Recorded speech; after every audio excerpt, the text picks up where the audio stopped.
Hey, what's up, guys? Welcome back, or I should say, welcome to the Nonary Games. 9 hours, 9 persons, 9 doors. I actually started this game like 5 years ago, but never played past the first 2 hours.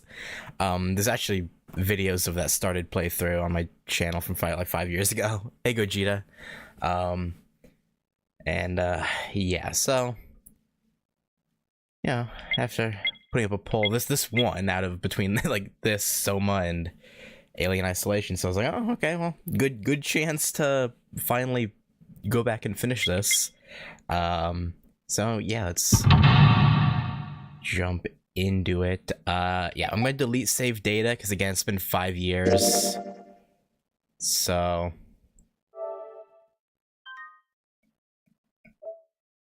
God, March of 2019, over 5 years. All right, so delete that. Okay, we're gonna start fresh. Let me check the options really quick. Oh no, it's fine. I'm not complaining. I can probably leave these as they are for now.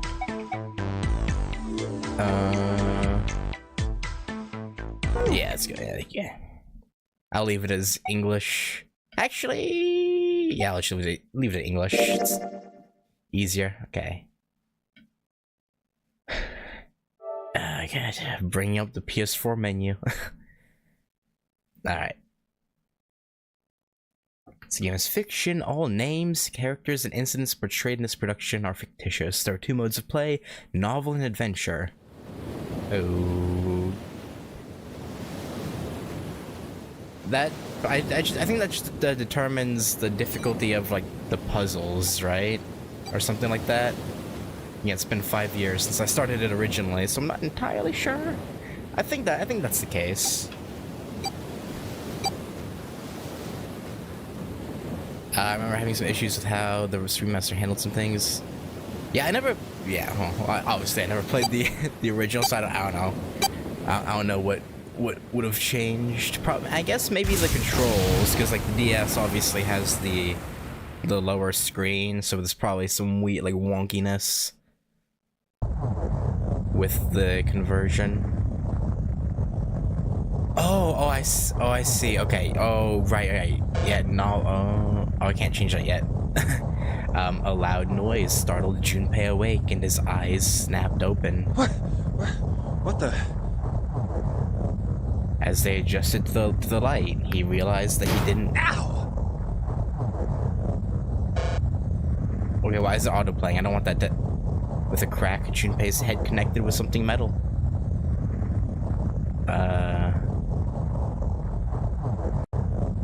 He rolled over and threw out his hand to steady himself, but he found himself groping at empty air.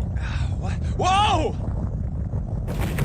His balance lost and his still fuzzy mind struggling to understand what was going on, Junpei tumbled down to the cold, gray floor. Ouch! God damn it! Ah! What the hell? Seems like a earthquake or something.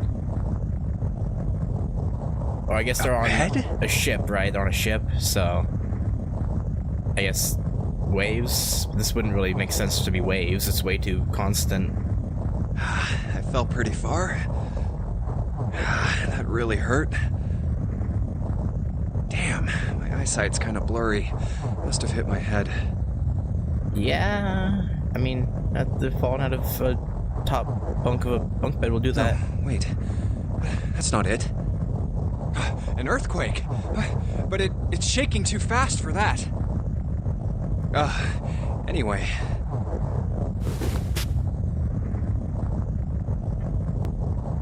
So it's not an earthquake. Where? What the hell is it? Am I? It's a good question. On a ship somewhere. Where exactly the ship is located? That's another question entirely. It stopped?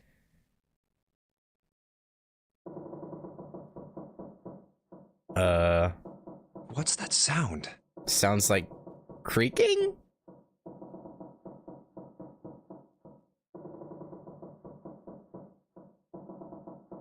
That's... Uh-huh. 5? What's this 5 mean? You're the 5th captive? I don't know. It won't open. What's this? Is this keeping the door shut? I would assume so. It's a weird looking card reader. Hey! Hello? Is anyone there? Open the door!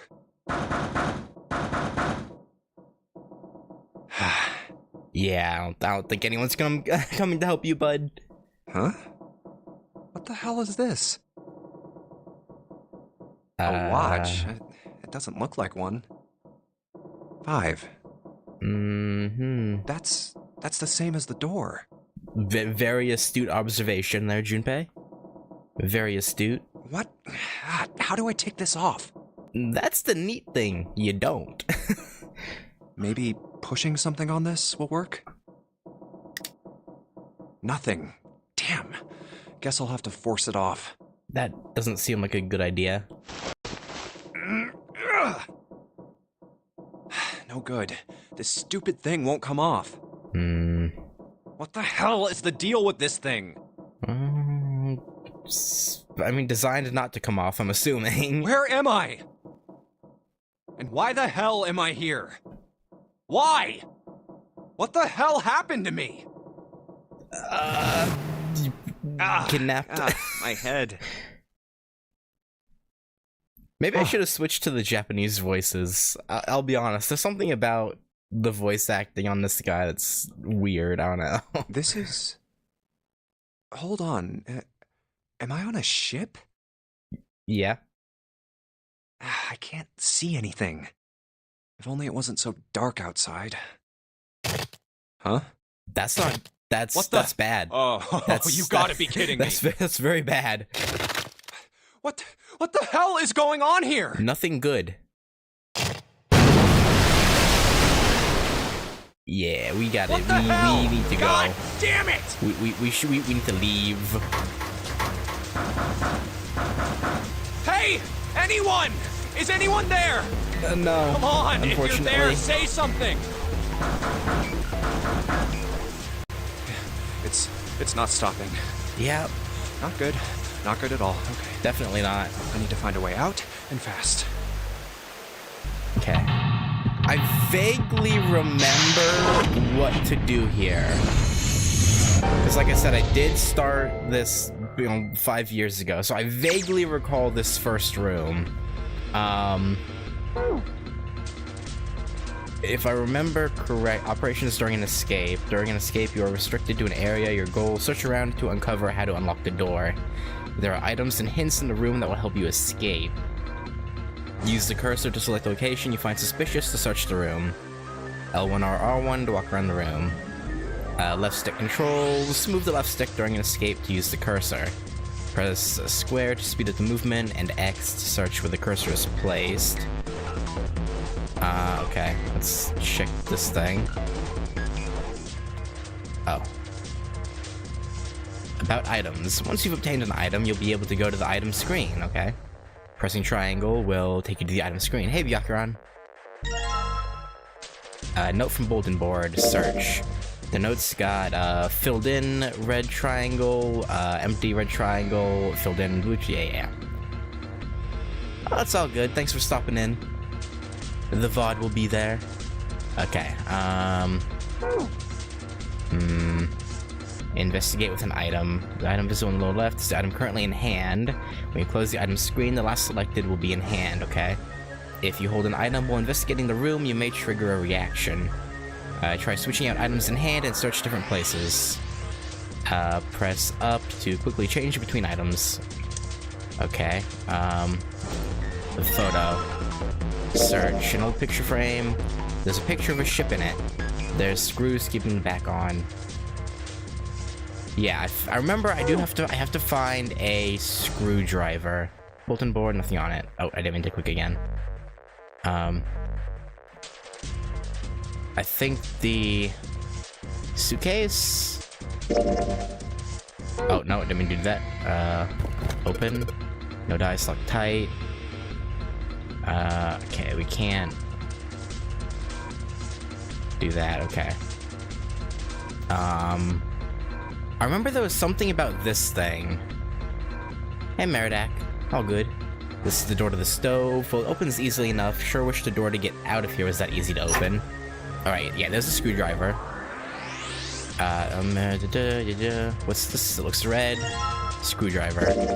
Normal screwdriver, doesn't seem to be anything special about it. Yeah, that's fine. I don't need a special screwdriver. Combine on the item screen to combine two items. I don't think I have anything combinable. Oh wait, no, right, duh.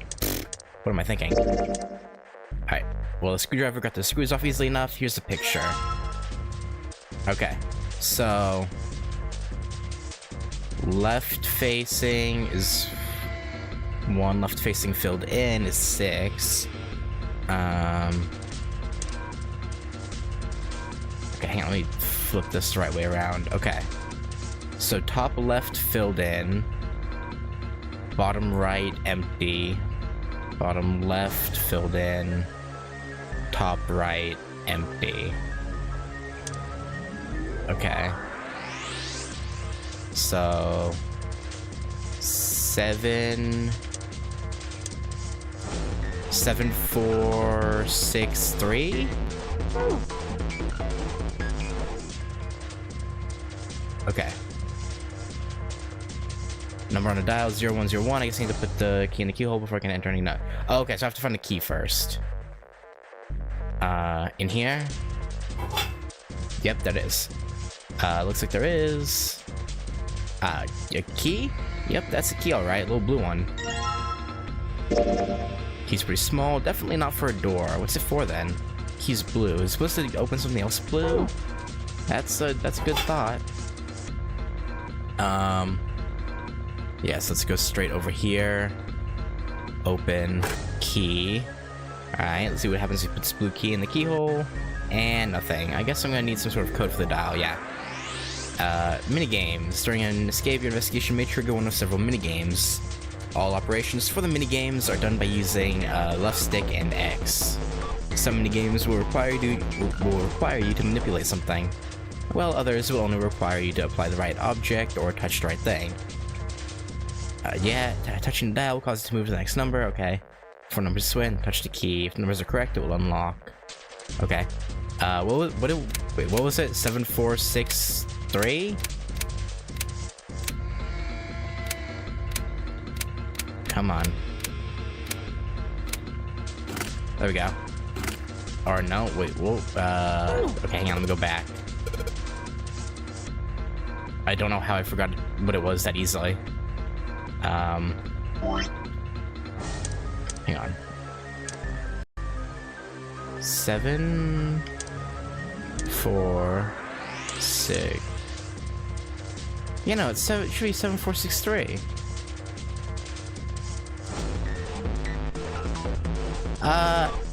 No, hints are fine, as long as they're not, like, spoilery. Especially because like I said, I've done the first, like, 2 hours before, so it's really just me trying to speed through the opening of the game. So it's fine. Let's see. Oh, what's back here? In the toilet stall. Oh! I see. Right. Okay. Wait. Hey, Thomas the Fish. I forgot that there was a second briefcase. What's in this wardrobe? The other key. Small key, red. Okay. Open something red. That would make sense. Probably hold on to this key. Oh, what's up with my face? Is there something wrong with it? I look like a zombie. Well, I assume we're drugged, so I guess that would make sense. Man, what the hell happened to me? Nothing good. How did I end up here? I left work, headed back to my apartment, and... Were abducted? From your, like, in front of your car? I'm back. Not like anyone will respond. Oh no, he did make it into his apartment. Okay. Man, work was rough today. Why are you talking out loud to nobody? Well, I do that too, actually. So I guess I can't really I can't really say A anything. breeze. Yeah, it's weird. Leave your window open. That's weird. Did I leave that open? Hmm. Everything looks okay. Yeah. No, everything's totally fine. I must have forgotten to close it. Definitely nothing weird. By the way, how's the audio balancing? I didn't even like check before starting. Yep. What? Who were...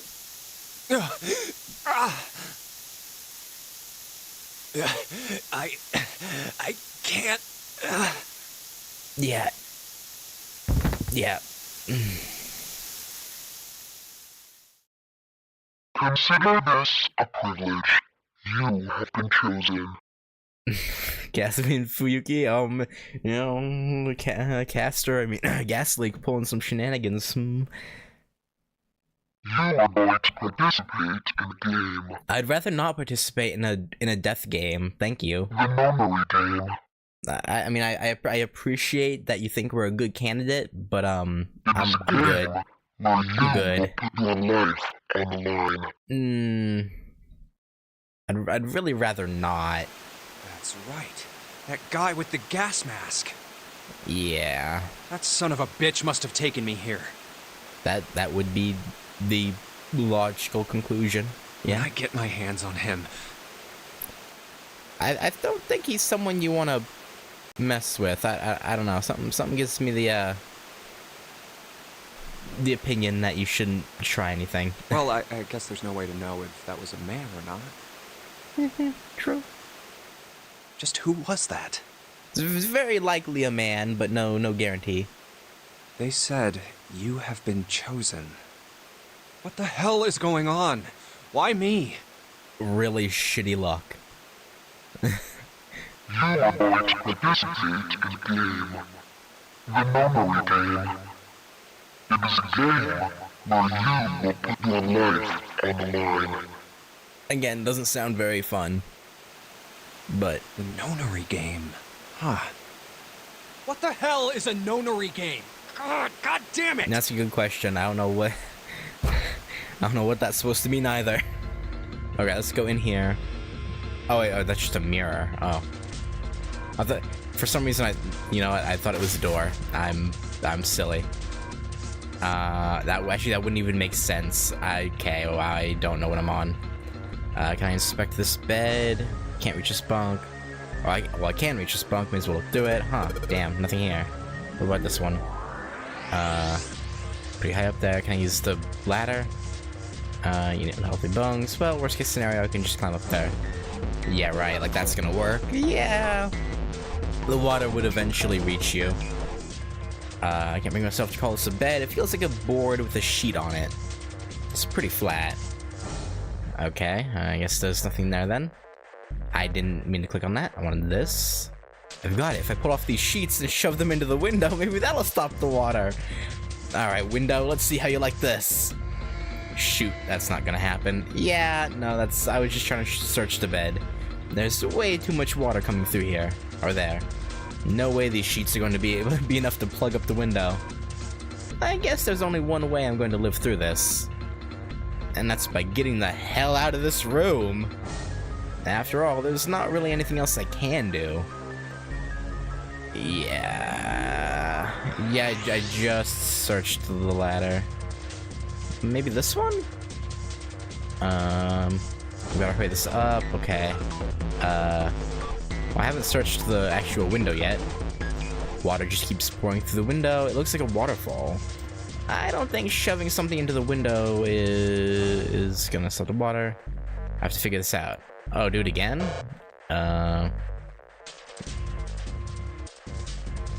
No. Okay. Yeah, that doesn't work. I feel like I'm forgetting something. Oh, the pipes. I know. I'll crawl into... That's not gonna work. There's nobody here to make fun of my lame jokes. Man, this sucks. Yeah, I would say this is a pretty sucky situation. I guess let's try the... It's a closet. Nothing much here. Wait, I can look... Wait, hang on. Oh, wait, no, it's not one. Yeah, no, never mind. I'm trying to open this. Thank you. Alright, let's put the key in. Alright, let's stick that key in there. It's not opening. In fact, not doing anything at all. Yeah. Okay, so let me try this. 7. How far? Oh, I went too far. I think the first time I did again. I got to just after we meet up with the other people, I think. Something like that. Not okay, that didn't work. I wonder if anything I've got might have a hint. Yeah. The notes got in red and blue.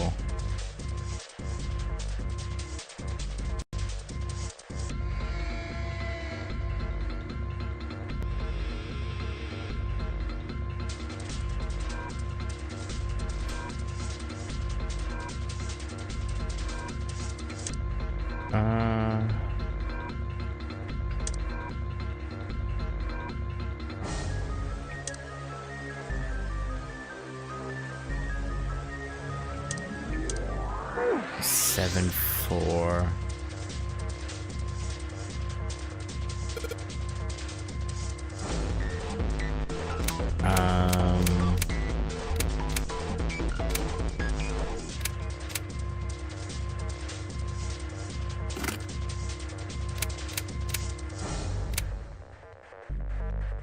Wait, restart, hang on.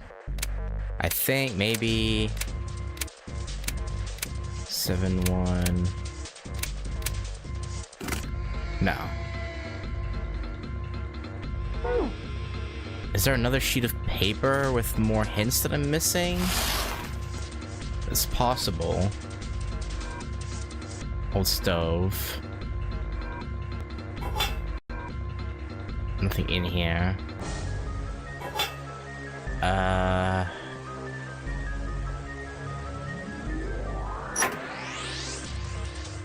Totally stove, nothing inside though.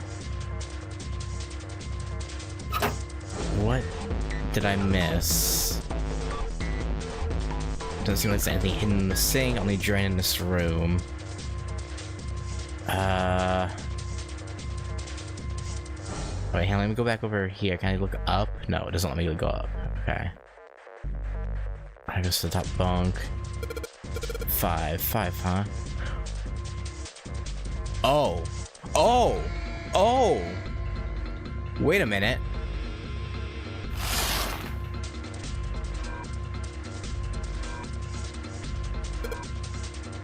Hang on. Maybe...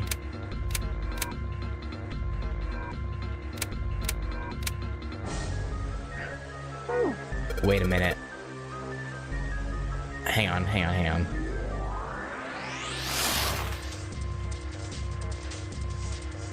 I can't check. I can keep looking till the calcium home. All I'm gonna find up here is that pillow. Damn it, isn't there anything else I can use? No, ladder, I don't even know her. Most original joke ever, yeah. Now is not the time for that, buddy. Middle bunk, nothing useful here. Hang on, maybe this side? Middle bunk's in my reach, nothing useful in it though, okay. Ah, there we go. Memo from the bed, okay, hang on. Let me get this the right way around. This is a pain. so filled in blue square. Okay, so filled in is 0. Okay, so let's do it this way. So the first 2 in red is 7, 4, and then 7, 4, 8, 5. 7, 4, 8, 5. Ladder again. As I gaze into the ladder gazes into me. Hey, so did you hear what that shopkeeper said after his ladder got stolen? No, what'd he say? Further steps will be taken. And that's why I have no friends. Yeah, that was bad. We're just not gonna talk about that. Now, what did I say it was? 7, 4, 8. It was 7, 4, 8 something. 7, 4, 8. Was it 1? No.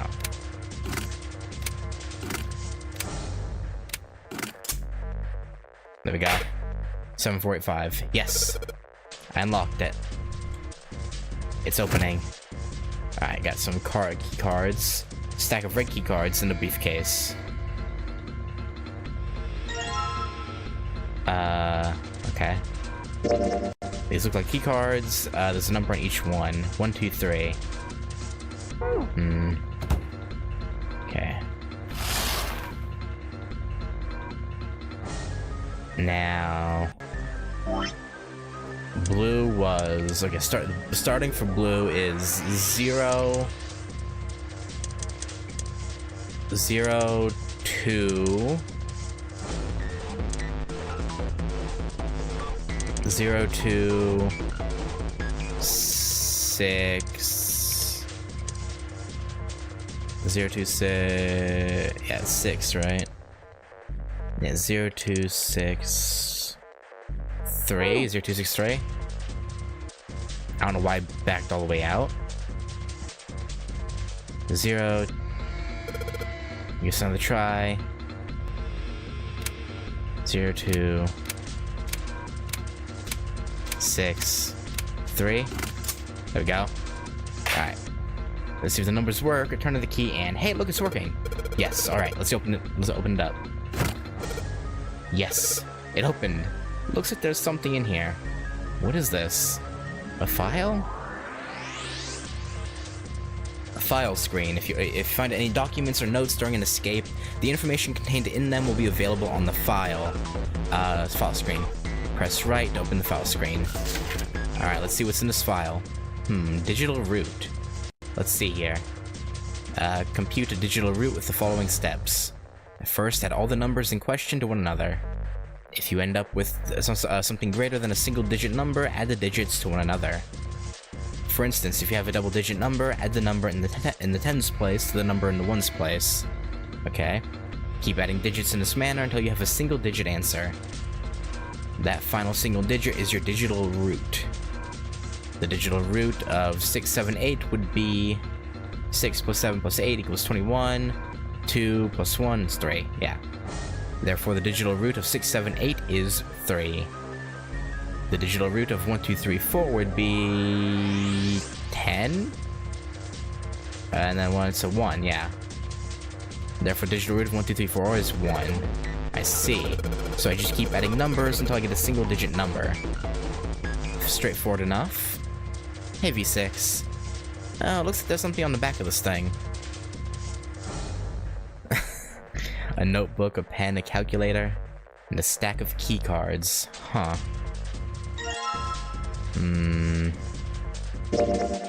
Looks like some key cards. There's a number written on each card. 6, 7, 8. Yeah, so that, yeah, okay. Does that mean something? Yeah. 1, 2, 3. Okay.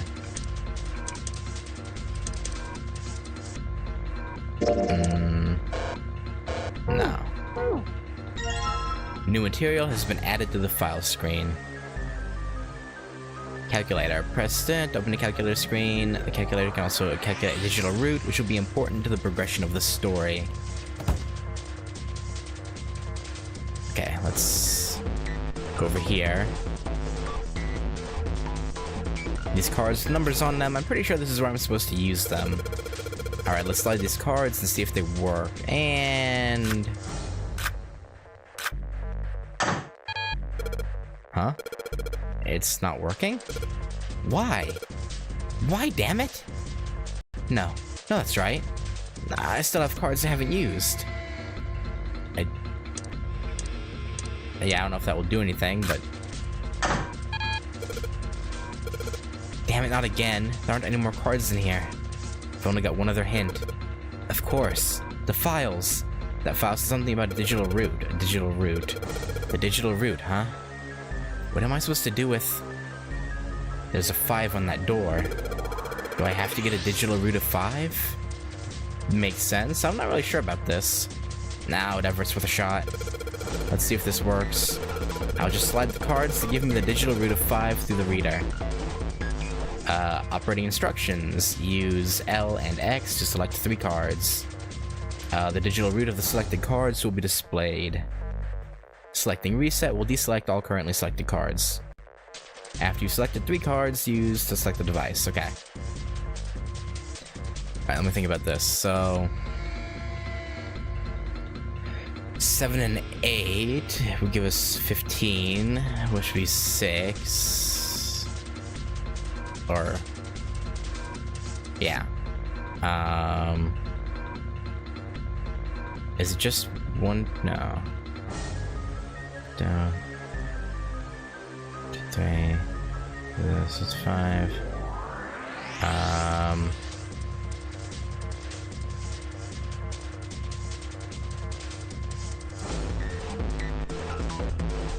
Hang on. And okay, I have to choose 3.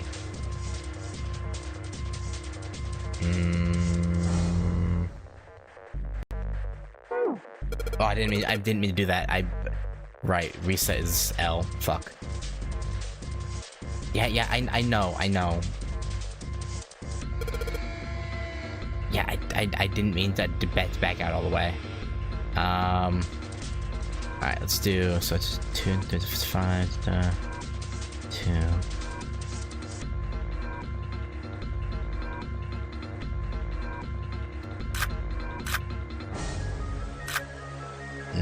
No.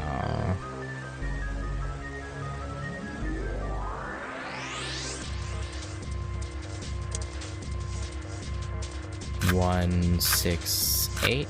No.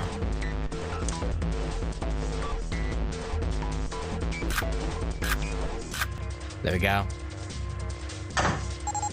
Okay, 167. Alright, I think this is gonna work. There we go. That's a new noise. Huh. Did it just unlock? Well, that light was red and now it's blue. No doubt about it. There's nothing keeping me in here now. Time to go. Let's get the fuck out of here. The only door in and out of this room is right next to the weird device. Okay, I have to back out, I guess, first and then click on it. Okay, fair enough.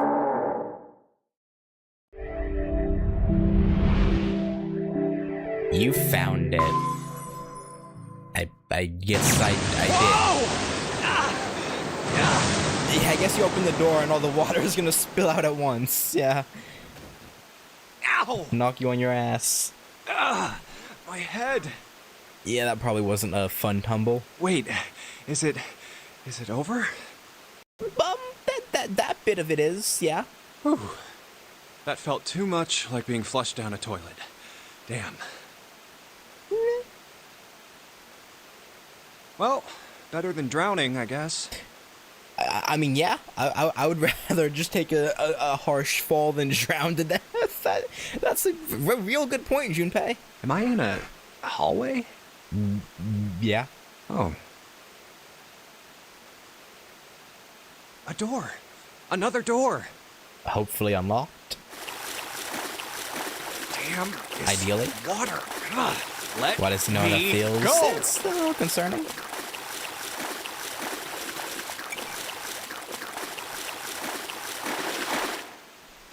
Yes, it opened. Open sesame. What? What the hell? This is the inside of a ship? I mean, a real fancy ship, Well, I guess. Even though your room didn't look fancy at all, but let's not worry about that.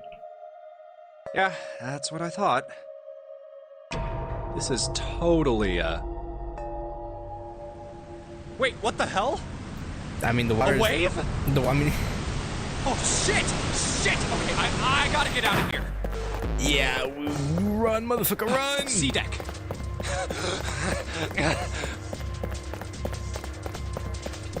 Yep, keep going up. B deck. B Yep. deck. Hurry! Hurry! A deck's next. What? People. Dude, you got the guy on the right. It's like, oh, A lot of people. yeah. This is So why are y'all running downstairs? I'm running from water coming in. What are y'all running from? Yeah. I guess there's another one of us now. Yeah. A dancer. No, I'm not. You better get moving. What? Okay, you say that, but your name is literally Dancer. So I mean, what? Oh, well, okay then. Yeah. Silver hair? That's weird. Huh? One of us, huh? Yeah. What? Switch to novel screen. Okay. Nothing.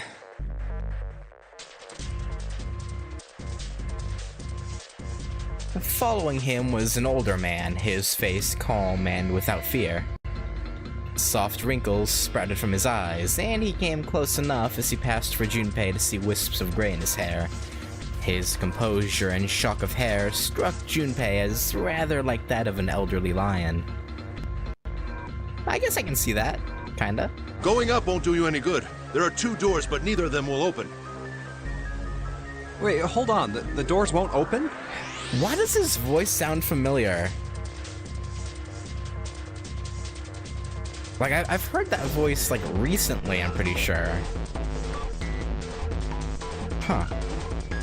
The next to speak to Junpei was a girl with pink hair and a high voice. Come on! Aren't you coming? You gotta hurry! It's not that high, but I guess maybe the Japanese, dialogue might be higher, I don't know. Her small hand was, these names come from the narrations in Junpei's inner monologue, but in Adventure Screen, you just don't get those. Oh. Her small hand was wrapped around the wrist of another man. His eyes were closed, almost as though he were sleeping. Blind? His features were graceful, almost serene, and he was dressed rather elegantly for someone his age. Something about his posture seemed very refined, and Junpei couldn't help feeling he was noble and dignified somehow. He'd certainly never seen one, but this man seemed like what Junpei had always imagined a prince would be like. That's 9 of us then. Yep. All of the cards are in hand. What does that mean? Junpei opened his mouth to ask what the other man had meant, but the girl with pink hair rushed past him. Wait! They're gone. Just what is going on? Nothing good, I should imagine. There's an old man like a lion, a girl with pink hair, and a prince, and I have no idea what they're talking about. I'm sure you'll work it out eventually. That's it. Don't worry about it. Just run. He turned just in time to see 2 more people running toward him. One of them had hair like a bird's nest and looked as though a stiff breeze might topple him. And the other was a veritable mountain of a man. Awkward?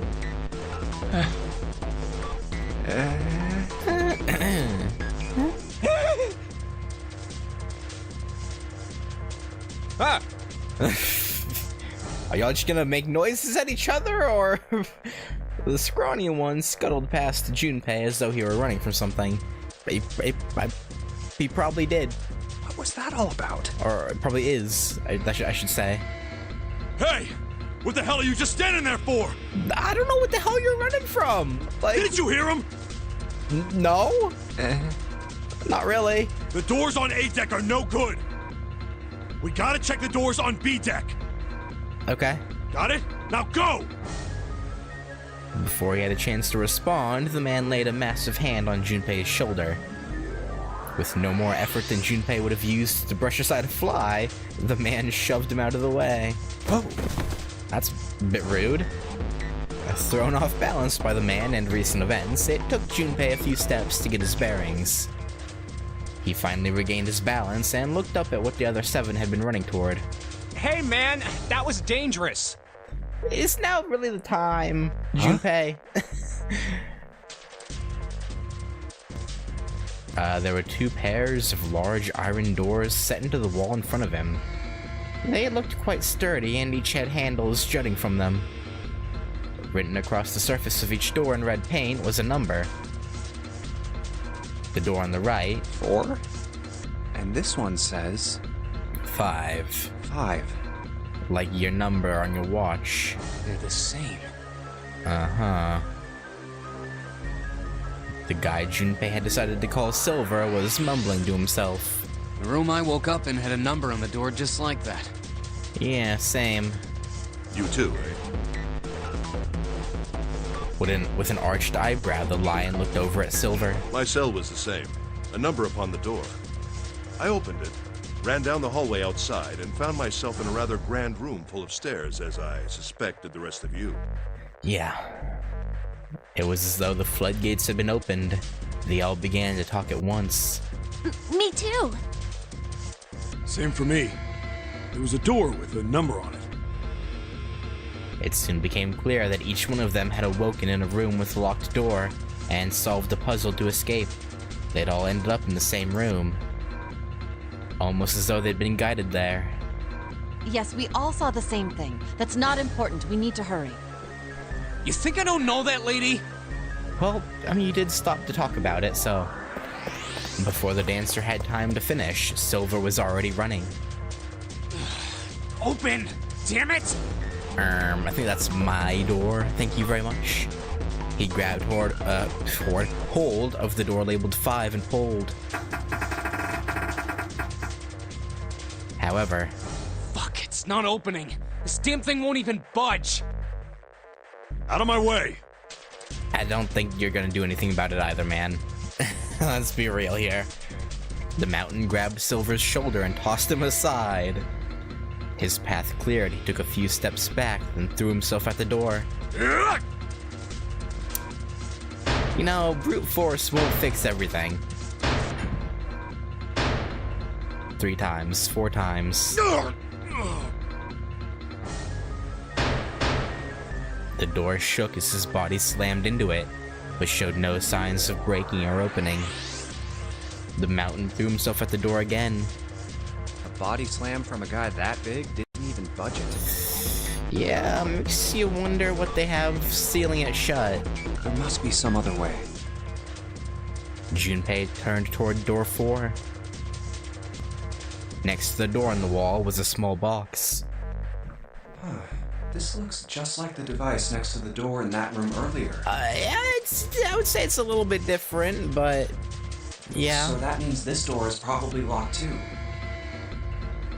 But still... He had to check.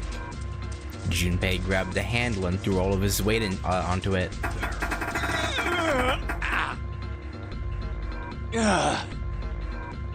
Yeah, no, it's not gonna be that easy. Never is. It was locked as tight as the door next to it, as he suspected. Damn it! Junpei punched the door. It didn't respond. Are there any other doors? No. He'd barely finished the thought when the C-deck plate he'd passed on his way up sprang unbidden to his mind. His body moved before he had time to think. Okay, Deku. Junpei turned and ran back towards the stairs. He had scarcely taken a step when, at the top of the stairs, next to an ornate clock embedded in the wall, he saw a person. Oh, hi. It was a girl. She looked to be the same age as Junpei. He froze, unable to look away from her face. He wasn't confounded by her beauty or something equally silly. No, there was another reason he couldn't take his eyes off the girl. Junpei had seen her somewhere before. He couldn't quite remember where, but he knew. He knew he'd met her before. The girl, too, stared at Junpei, similarly stunned. Her response suggested she'd seen him before as well. Huh? Without saying a word, Junpei walked slowly toward her. She didn't move. It was almost as though she was held in place by some sort of magic spell.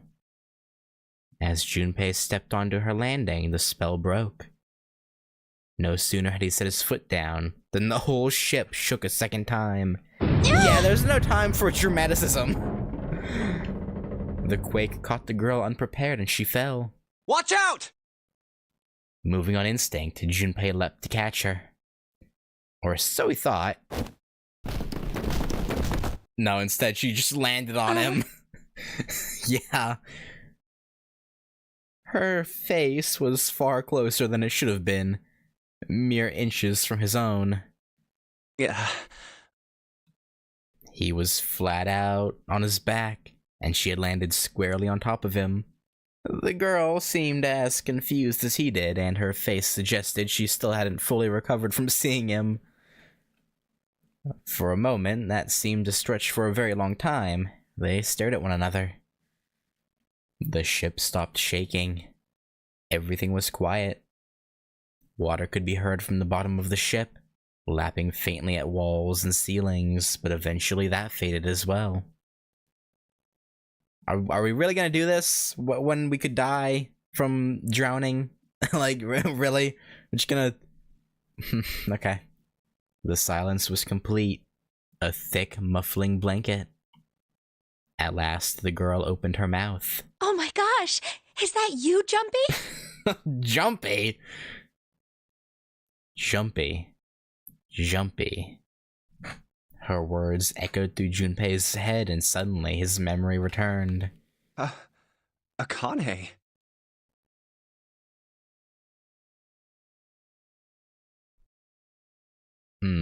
Why hadn't he realized it before? The girl was Akane Kurashiki. Or Akane. I don't know why I said it like the voice actor did. She and Junpei had been friends in childhood. They had gone to elementary school together for 6 years. Damn, you're what, in your early 20s now?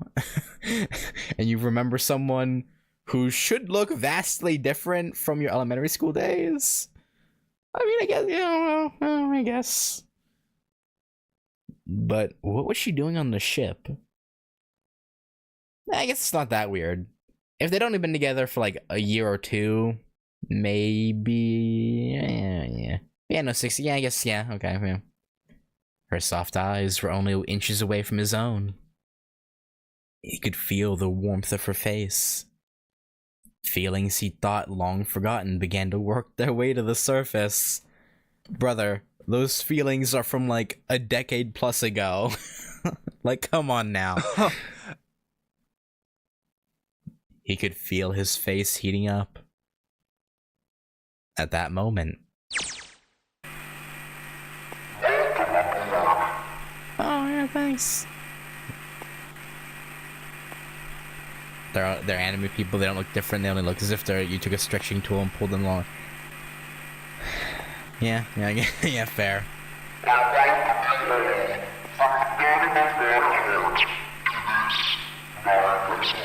Yeah, no, I don't want to be here. Can we leave? What? What's that voice?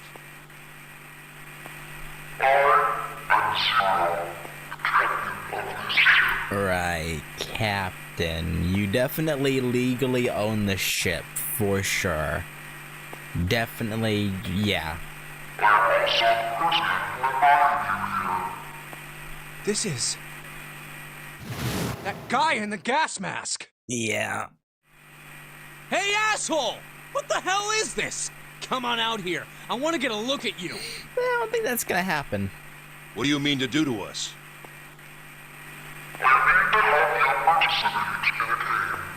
A nonery game. Bum, bum, bum.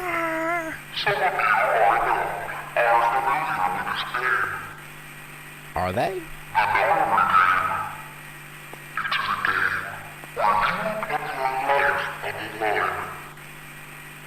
Nonary game.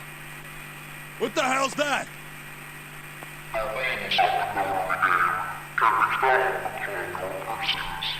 The watch? What is he talking about? I assume the watch. Hey, there's something in my Oh, pocket. or not. Check this out. I guess not. Hey, I got one too. Okay, we will call... they're probably gonna read it out, Then it actually. would seem Zero has seen fit to grace us each with a letter. Yeah.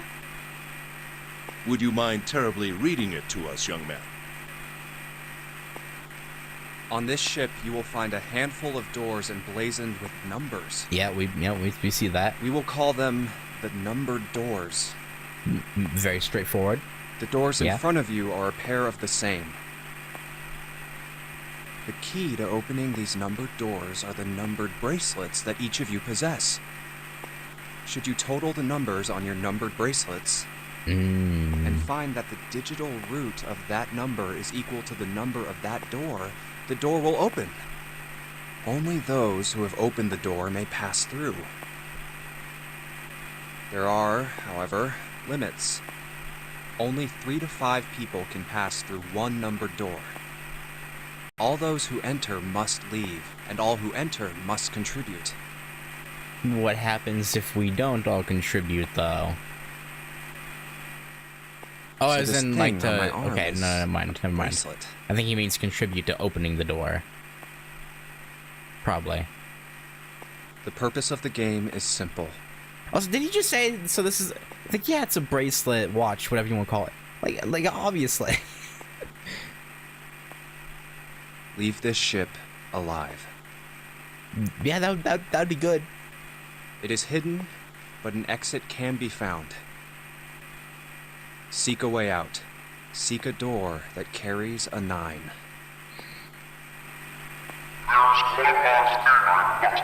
Oh, yeah, what is it now? Yeah, go on. You don't say. Yeah, no, we noticed.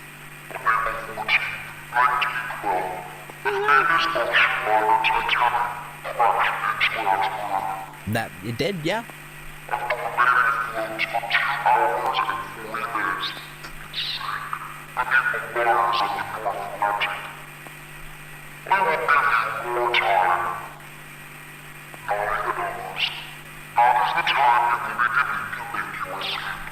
Seems reasonable.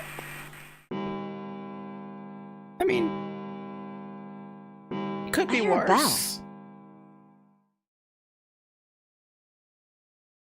Maybe a translation issue. I'd assume the actual line would be something like meaning this bracelet, I guess.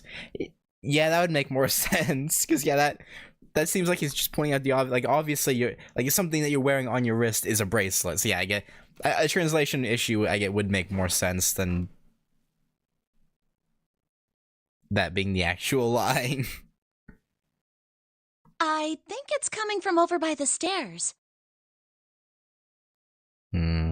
It's the clock telling us the time.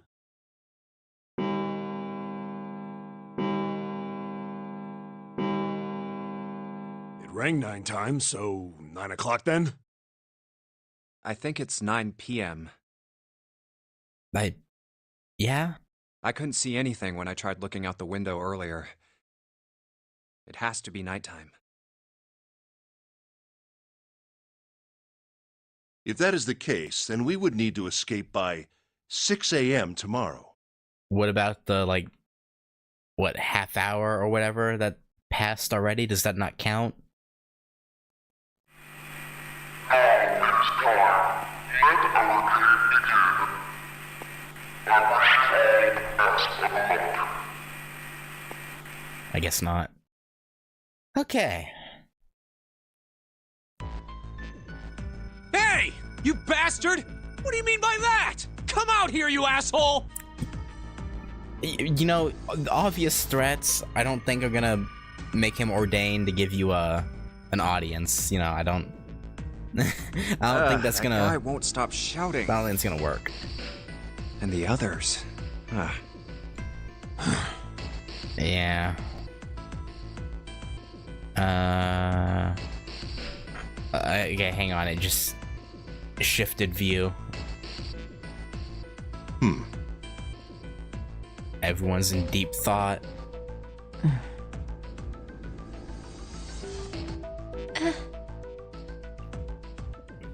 I do remember what it looks like though, so I'll look it up. Hang on.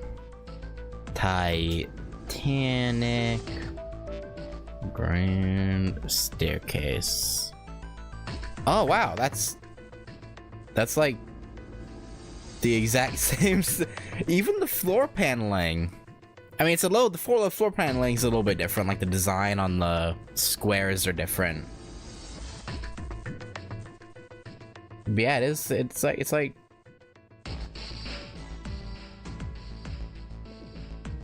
the exact same almost. Nearly, like 99% the same. Huh.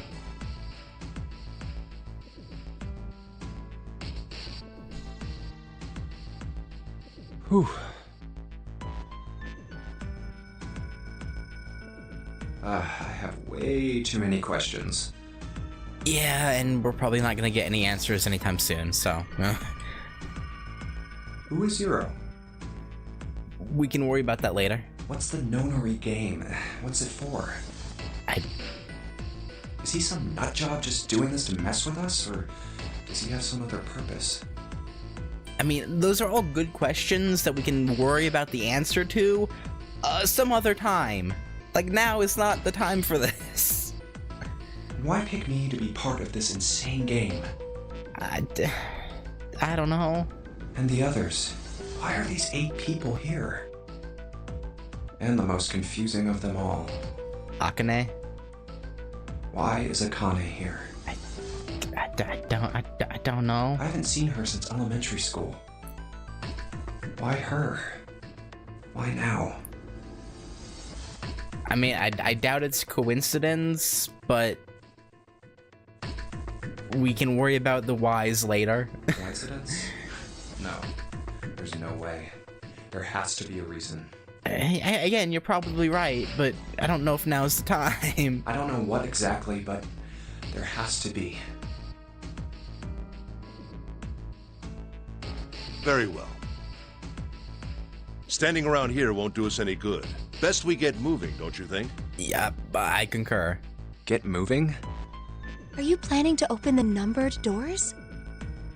It's the only way out. We have to find number 9, so yeah.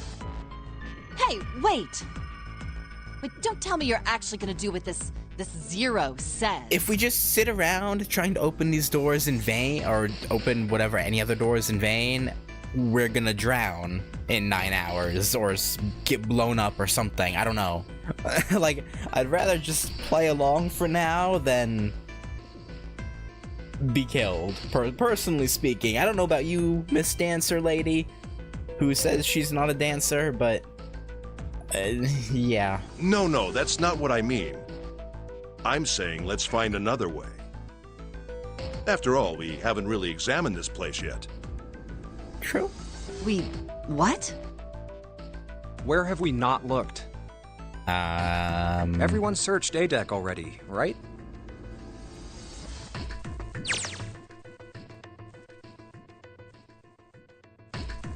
Yeah, we were kind of in a rush though, so we probably missed some things.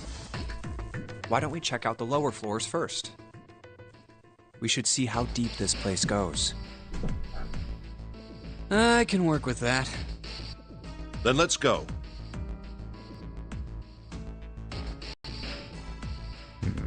Alright, back to C-Deck. Whoa! Yeah, the water's climbed kind of high. What the hell? It's completely submerged. That's what happens when water floods in. Damn. If the water level keeps rising like this, we're all gonna drown. No, I don't believe that's something we have to worry about. The prince knelt down and gently drew his hand across it. See? The water's not flowing. That means the origin of the water has been stopped. For now. Perhaps this Zero fellow has used some sort of remote control to seal a watertight door lower down. Oh, on DS, all dialogue was on the upper screen, while the narration was on the lower screen.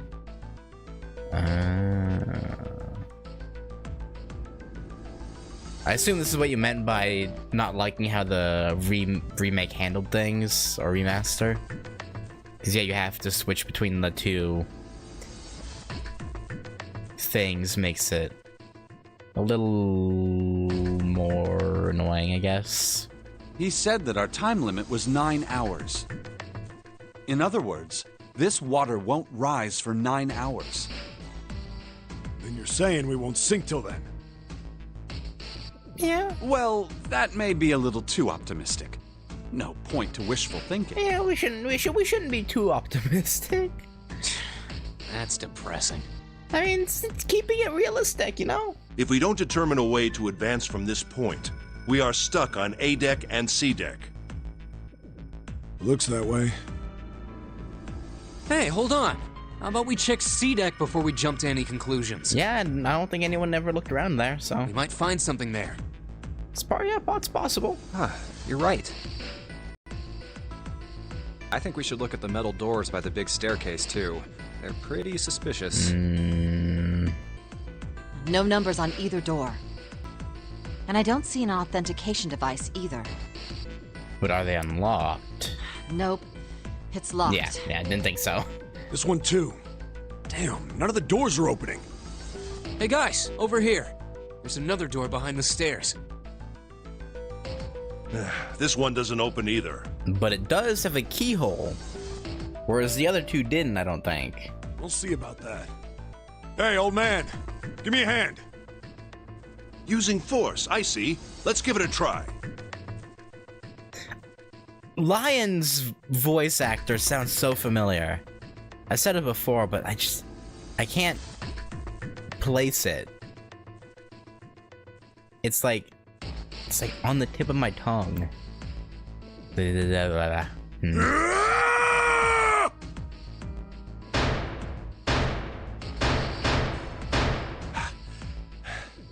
It won't budge.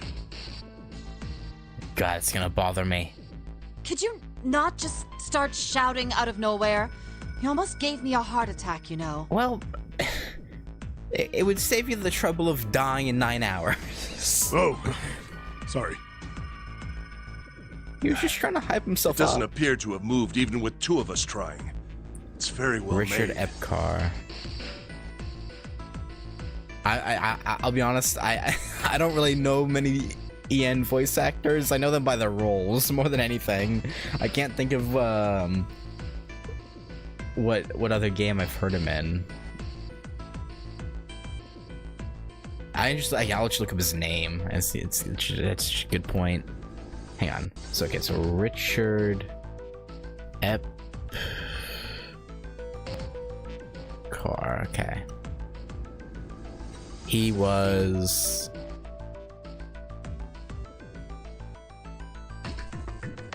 I'll continue on while I'm doing this. Idiots. Try using your brain first. Well, you know what? She has a point. I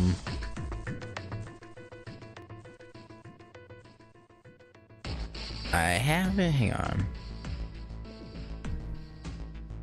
Huh? Oh, you're not used to using your brain, Mountain? Fair Take enough. a closer look. A keyhole. Okay, but we don't have a key. So, what's that gonna do for us? Right. It's obvious what we need to open this door. Yeah. A key, huh? That would make sense, yeah. You got a problem? No. No, I just really doubt we'll find a key that easily. Oh! He's Terranort from Kingdom Hearts. That's where I heard him from. He voices Terra Xehanort. Okay, that's a weight off my mind.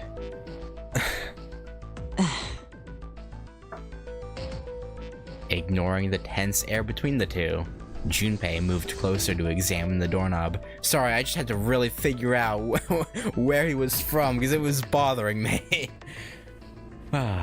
What's this?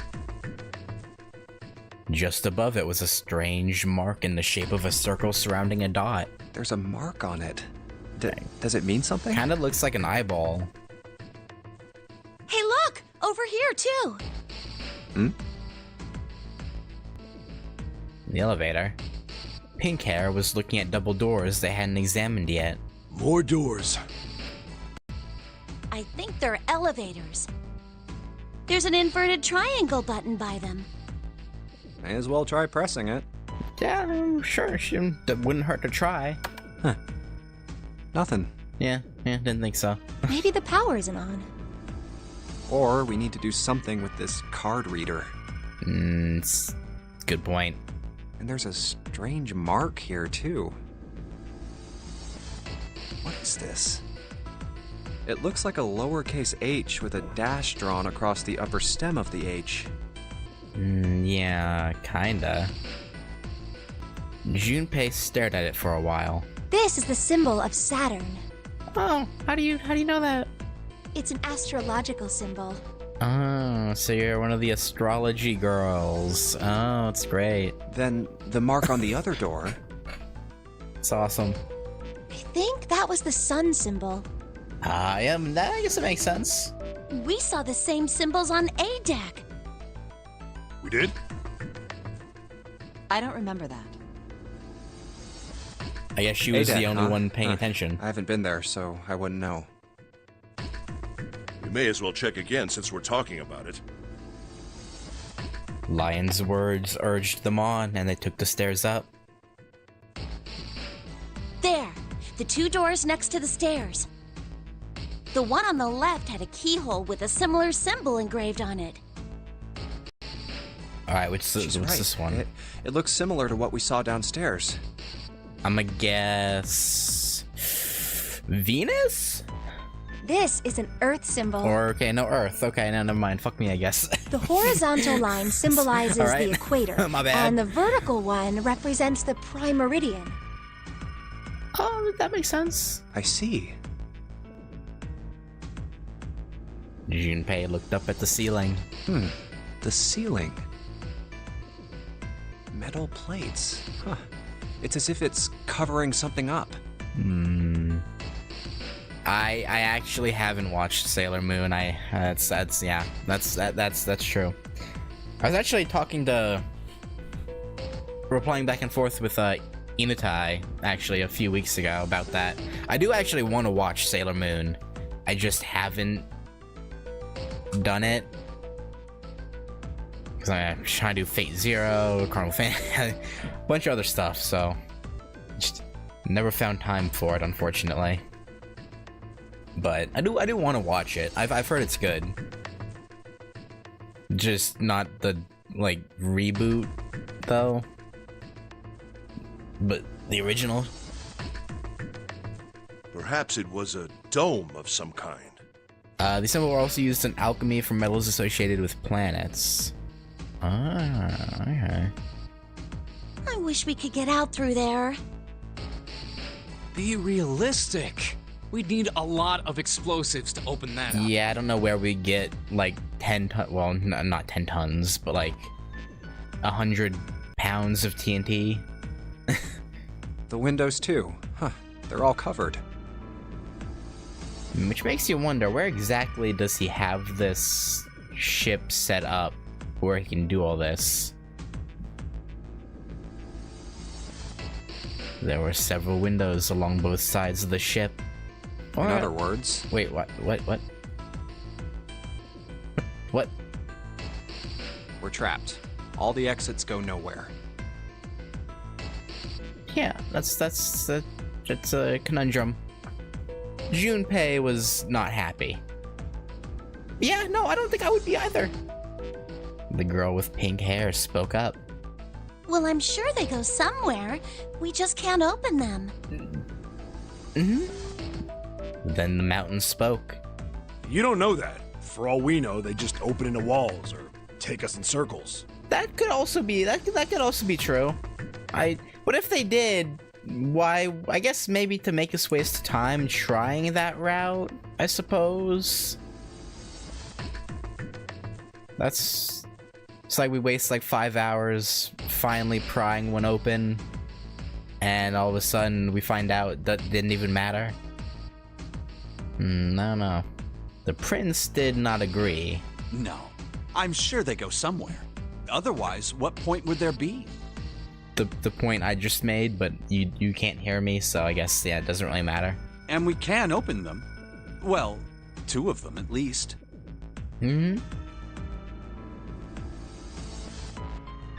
Oh, you mean the numbered doors. All eyes turned towards the doors, numbers on them. The atmosphere in the room grew tense. Hey, wait a minute. I mean, at this point, what choice do we have, Dancer? It's this, or we're just sitting here twiddling our thumbs. I think I said this earlier, but I don't think we should do that. Do you just want to wait for death? Like, what do you want to do here? The Dancer moved in front of the doors as if to block them. We'd have to be crazy to open these doors. If we do that, we're doing exactly what Zero wants us to do. Suddenly, everyone began to speak at once. May as well give it a shot. Can't stay here forever. I agree. Yes, I'm in favor as well. No, I'm totally against this. Well, let's vote then. But shouldn't we at least try? Okay, that's 3-1. We don't know what'll happen. We should stay here. I assume Prince is also on the side of opening it, so 4-1. We don't have time for that. In 8.5 5 hours, to this 1. ship is going to sink. The clamor of voices made it next to impossible to determine who was saying what. Their arguments grew more and more intense until people were shouting and screaming at one another. That's not productive. Hey, shut up! Damn, Junpei. They fell silent and all eyes turned to Junpei. He felt each stare burning into him, but he refused to flinch. Before we try and decide where we're going to go, there's something else we ought to do. And what's that? What's that? We need to exchange information. We don't know anything about each other. I want to know who you guys are. Fair. Who you are, where you came from, why you ended up here. Okay. Even in this situation, that sounds really weird. I don't know. I would be sus. I would be sus of Junpei. If I were in this situation with him, I'd be like, why do you want to know? Don't tell me you aren't curious too. They were silent. Some of them looked the other way, or bit their lip, or crossed their arms and stared at the ceiling. But one of them spoke up. It was Akane. I agree. I think Jumpy is right. Everyone's gonna look at her like, who the fuck is Jumpy? Jumpy?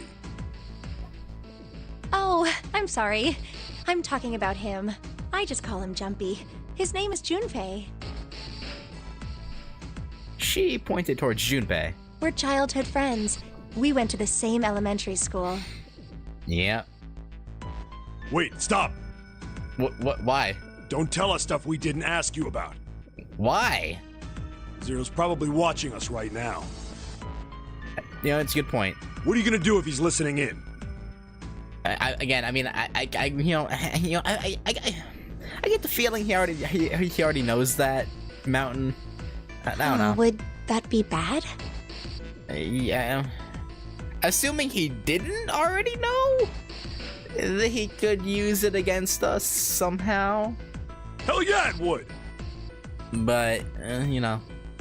We don't know how much that bastard knows about us. Maybe he just picked a bunch of random people to kidnap. If that is the case, then it'd be dangerous for us to let him know too much. I don't think that's what happened, but... If Zero knows yeah. who we are, he could go after our families. Maybe he'd tell us he had them to get us to do stuff, you know?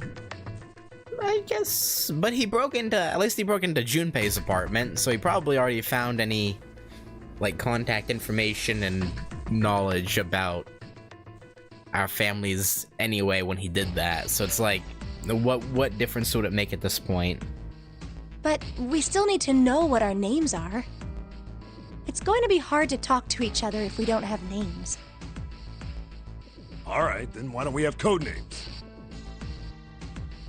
To him, apparently, it seemed like the obvious solution. Code names? Yeah, we'll each pick something.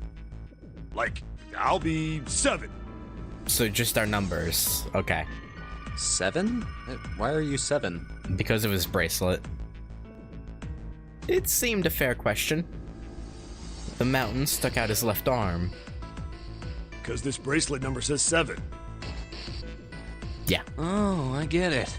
Yeah, that's a good idea. He smirked. All right, I'm gonna be Santa. What? Any of you chumps know Japanese? No? Oh, 3. Right, San okay. means 3. So, I'll be Santa.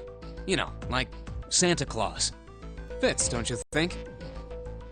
Yeah, I guess the white silver hair, you know, I guess, yeah, sure. Then your bracelet number. It's 3. Yeah, 3. it's got a 3 on it. Good job, Grandpa.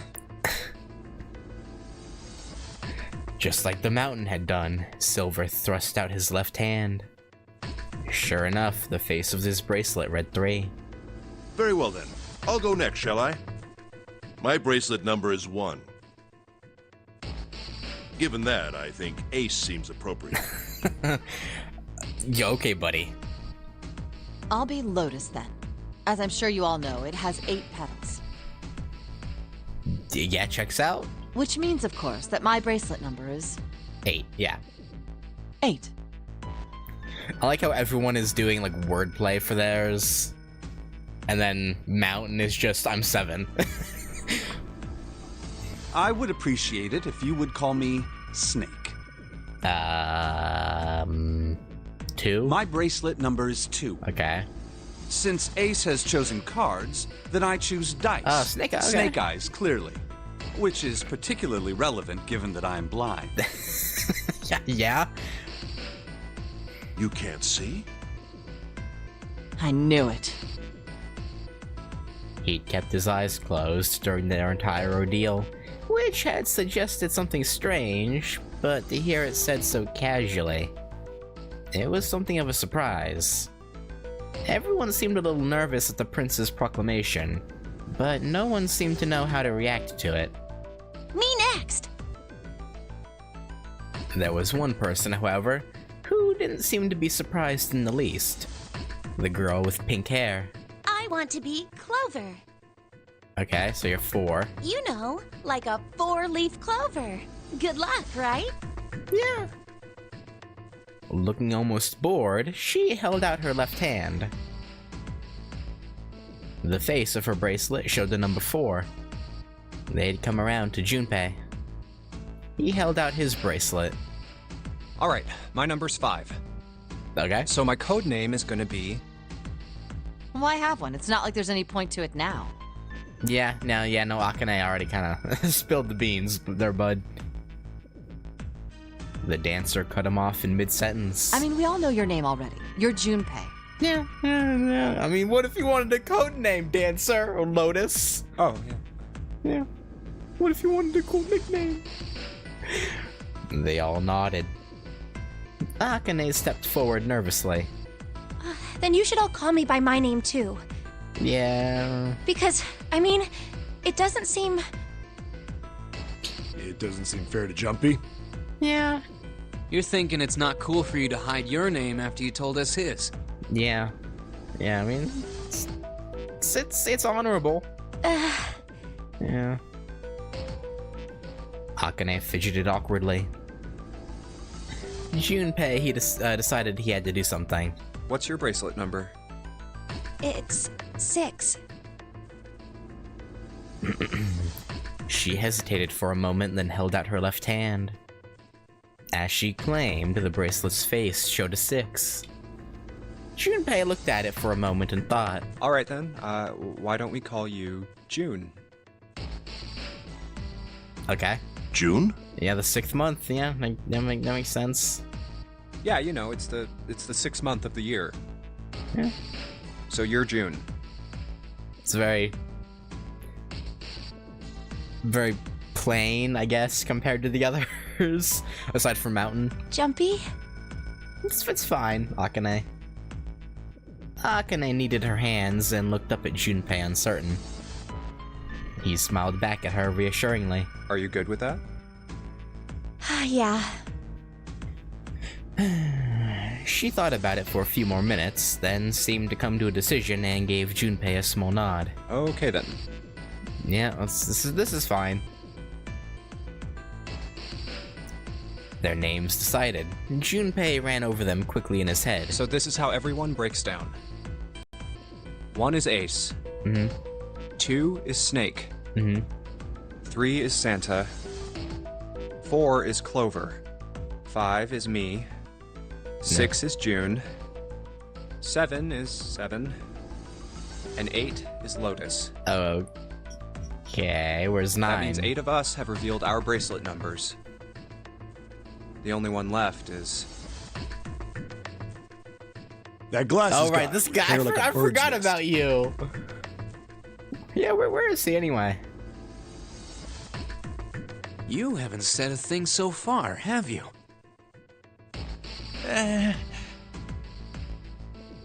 His skin was pale, his breathing was heavy, and he was soaked with nervous sweat.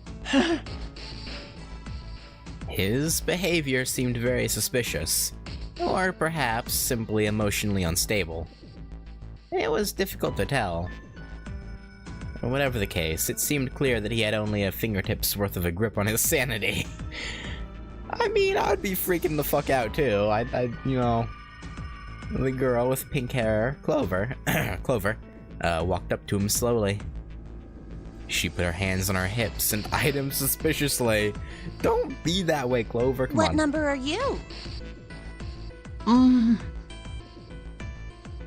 He didn't answer. I feel like it's pretty obvious though. We have 1 through 8, like... like, what's the next, numbers, I feel like should be pretty obvious. His bloodshot eyes twitched from person to person, and his breath came in hot pants. Hey, I'm talking to you. The man licked his dry lips with a shaking tongue and spoke with a voice like old paper. Isn't it obvious? He has a point. He really does. It should be obvious. There are 9 people here. And you know who numbers 1 through 8 are. I'm the only one left. So you're 9? Yeah. He extended a trembling arm. The bracelet did indeed say 9. Clover looked at it contemptuously. What's your code name?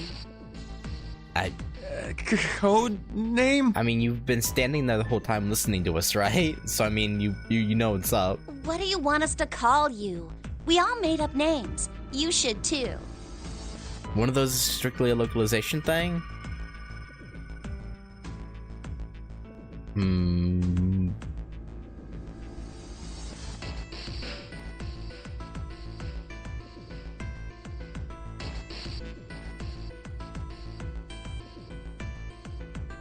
I'm gonna guess it would be Santa, because why would he go on that tirade about people knowing Japanese when this should be set in Japan if it wasn't? That's my guess, is the Santa one is the localization one. I'm not sure though. I don't need one. Why not? Because I am not gonna stay here with you. Okay, how are you gonna get out of here by yourself? Like, he took a shuddering breath and exhaled. Clover looked at him with something very like disgust. You've got some sort of plan? I do. Not even...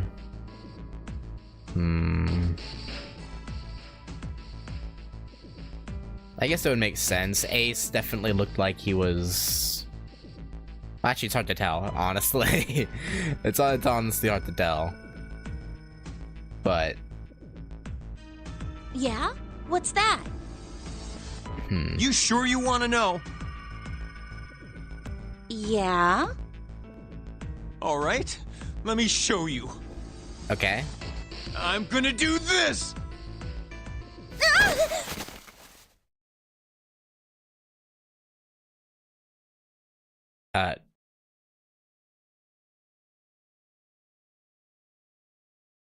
By the time they realized what he was doing, it was too late to stop him. What are you doing, bud? The man's body moved like a snake's. In the blink of an eye, he had slid around behind her and wrapped his arm around her waist. Hey! What the hell do you think you're doing? Something really fucking stupid. Silver, Santa, leapt forward toward Clover and the ninth man. He was halfway there when... Stay back! Suddenly, the man's hand dove into his pocket. Ah! Where the hell did you get that? He held it to Clover's pale, quivering neck. If you get any closer, yeah, we can I'll cut her open. Yeah, that's right. Will you, though? I don't know if you have the balls. The man's smile was neither friendly nor reassuring. Sweat pouring down his neck, soaking the collar of his shirt. Clover, are you all right? The prince, Snake's voice, sounded oddly concerned. Yeah, I'm fine. For now. Her voice shook, making her words even less convincing. What the hell are you trying to do? I told you. This is my plan. What are you gonna do to her, you sick son of a bitch? Don't worry. I'm not gonna do anything to her.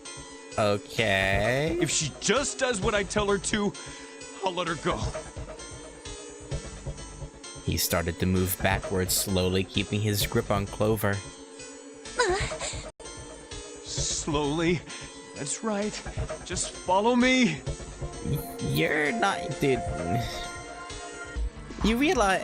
Okay, I'm assuming he's gonna use her to open a door, right? But, like, does he not realize... Like, did he not listen to what that note said? Like, you can't go in unless you, participate in opening the door, in case you have to be one of the ones to... Your number had to contribute to the digital root thing, right? And even if he somehow slips through, how is he gonna open any other doors?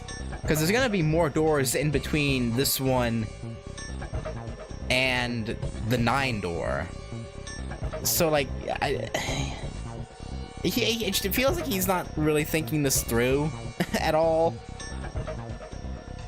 Keeping their distance, Junpei and the others followed. Eventually, the man reached the wall. He gave a start as his back touched it, then glanced around quickly and spoke. Here, verify. The left. Look on your left. Do you see the device on the wall? Place your hand on the scanner panel, the round part. What if I don't? He'll cut you open. Probably. Maybe. Assuming he has the cojones. The man's nostrils flared and he looked like he was about to choke. Are you an idiot? What do you think? Yeah, that's a good point. I could slit your throat right now. I'll kill you if I have to. All I need is your bracelet. Okay, so you're gonna kill her and then what? Cut her hand off? Like, just do it. Do it now. and do it, Clover. Surely this won't have any consequences for him. He pressed the knife against Clover's neck, hard. Okay, I'll do it. Slowly, she stretched her left hand out toward the device. Like this? Her back was to it, and she had to feel around for a moment before she found the circular panel. It made a cold, electronic noise, and on the display above her hand, an asterisk appeared. So that's how it works. Yeah. He called that round part of the device the scanner panel. If we put our left hand on it, our bracelet number gets entered into the device. Then, should you total the numbers on your numbered bracelets and find that the digital root of that number is equal to the number of that door, the door will open. Okay, again, but he's forgetting about the part where, you know, only the people who contribute can enter. And he can't contribute to this, otherwise the door won't open. Junpei shifted his eyes to the door itself. The number on it was 5. Door 5. But why does this guy know so much about how this thing works? I don't think he does. It's like he knows exactly what to do. Or he does, and he's done this before. Good. Good. You're done. Next. Oh, I see. So he's okay, so he's gonna force other people to do it too. I see. Okay.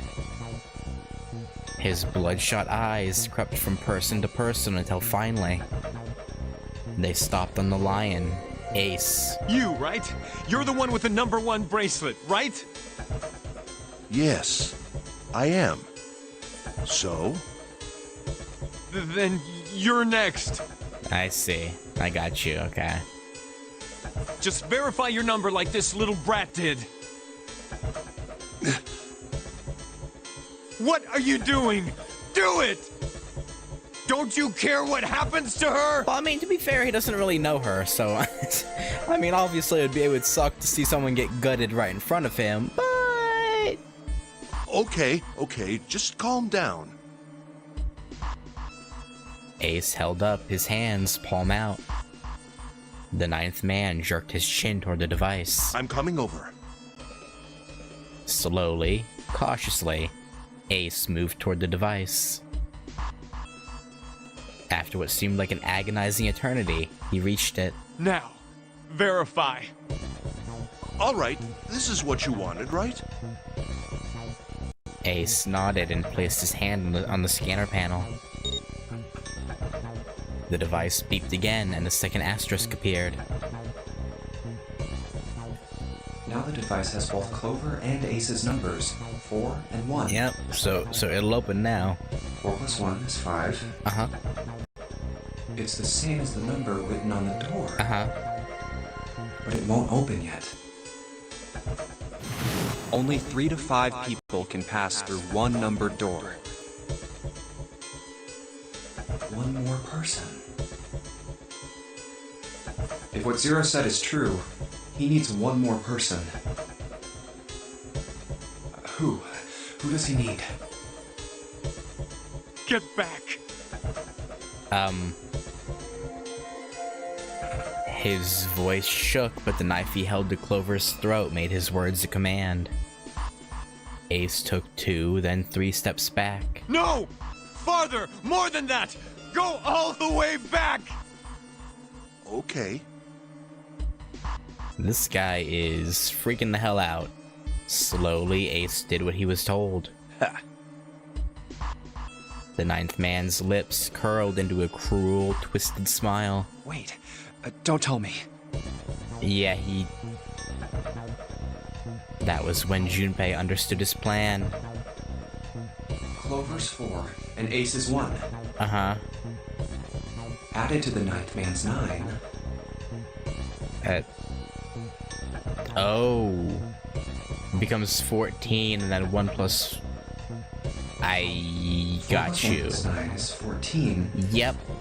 Yep. And the digital root of 14, 1 plus 4, is 5. Yep. In other words... Yep.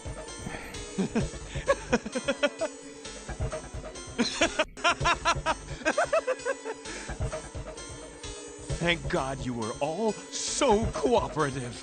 Well, you had a knife against a girl's throat, so yeah. Now I can get out of this nightmare. He pressed his own hand against the scanner panel.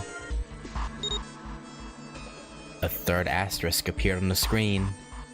He dropped his hand to the lever on the side of the device and pulled.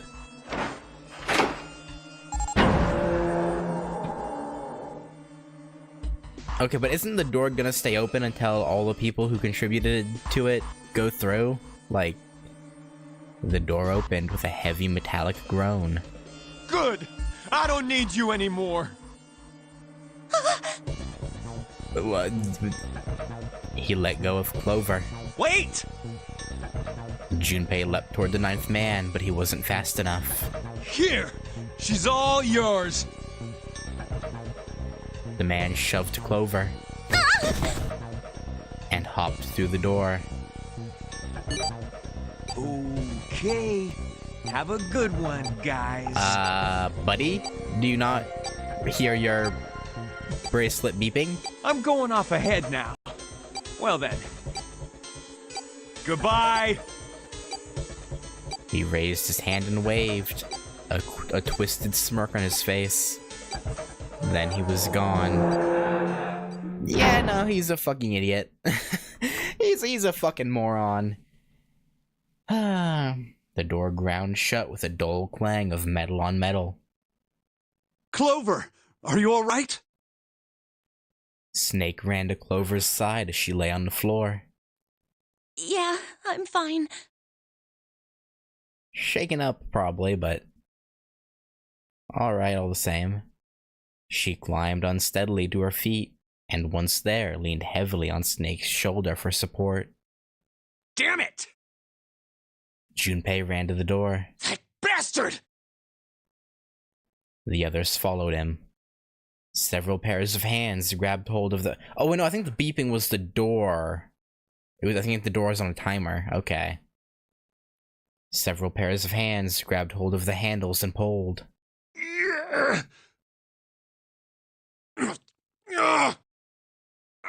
Open, damn it! They grunted and strained, but... Shit! It won't budge. yeah, I didn't think so. That was when Lotus, the dancer, spoke. Her voice was quiet. Do you hear something? Like, what? Yeah. Like some sort of beeping. Junpei pressed his ear against the cold metal of the door. The others did the same. You're right. I can hear it too. Okay, so it wasn't the door that was beeping. It wasn't a timer. What is it? Then they heard something else. It was the ninth man. Why isn't it stopping? God damn it! You lied! Did Zero tell you something? Like if you went ahead, you'd be able to get out by yourself? Did he say that? Did you fall for it? Yeah, you deserve whatever's gonna happen to you. Lied? This wasn't supposed to happen! Mm-hmm. You brought this on yourself, buddy. This is wrong! This is wrong!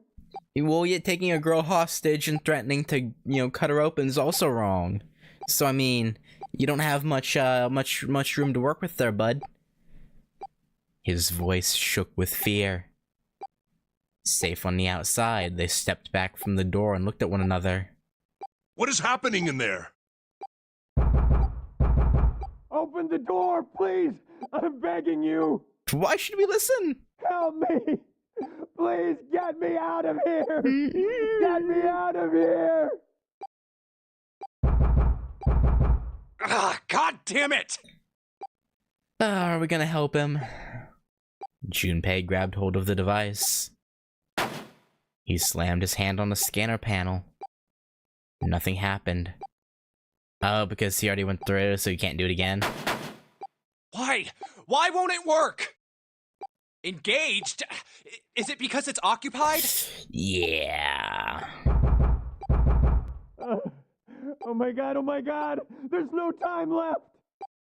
Listen, I was lied to! He lied to me! He put me in here! It was him! He killed me! It was him! Okay, at least, well, I mean, you also deserve some of the blame, but yeah, sure.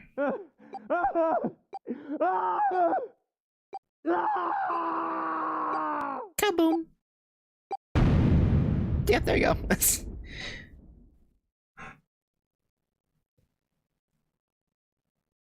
Yeah, that's tough. The explosion rocked the room. Instinctively, they ducked, then stood up slowly when they realized there was no danger. No one spoke. Silence filled the room. A beep? All eyes turned toward it. Did that thing just make that sound? Yeah, no, it's open now. The display changed from engaged to vacant. Mm-hmm. Let's see if we can open it. Do you really want to do that? Really? Like, actually?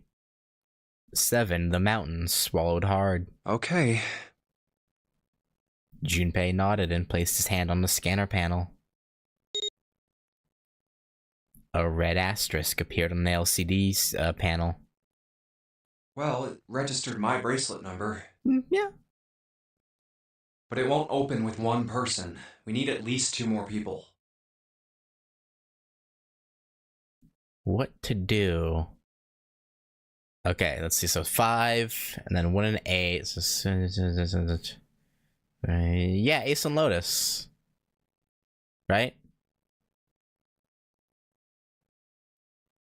Well, I guess any of these would work, right? Oh yeah, any of them would work. Oh, so it decides who I want to go with.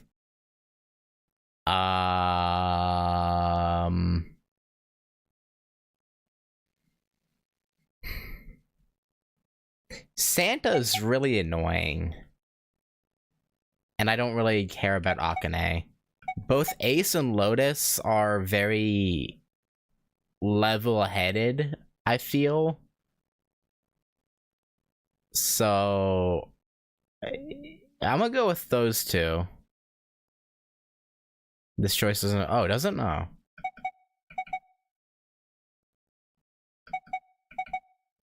Okay. Ace, Lotus, you think you could give me a hand here? I thought it would, cause yeah, no. The pun was a little too on the nose, but the mood was still grim.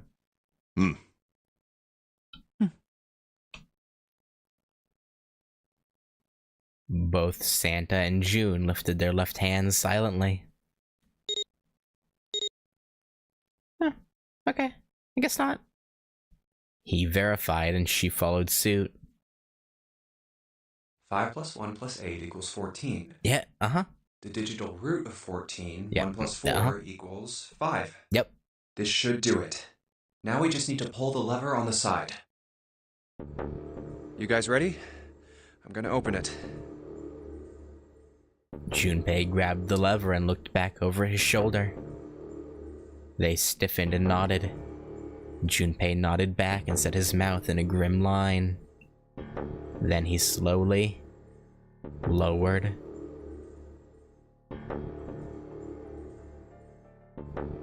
Yeah, I don't know. I have no idea why it went to those 2 instead. The lever. 'Cause Cause yeah, it showed the 1 and 8 on the hand, on the bracelets on the hands. So it was Ace and Lotus who did it, but yeah, I don't know why the dialogue, said Santa and G. That was weird.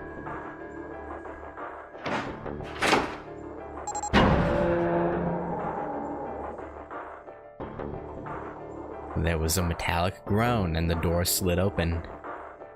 A breath of air drifted out of it, carrying a stench that nearly made them gag. Junpei grimaced and put a hand over his mouth. Oh my god! Yeah, it's... Good God. not great. Lotus and Ace shuddered. Seven grunted. Whoa, that's pretty bad. Yeah.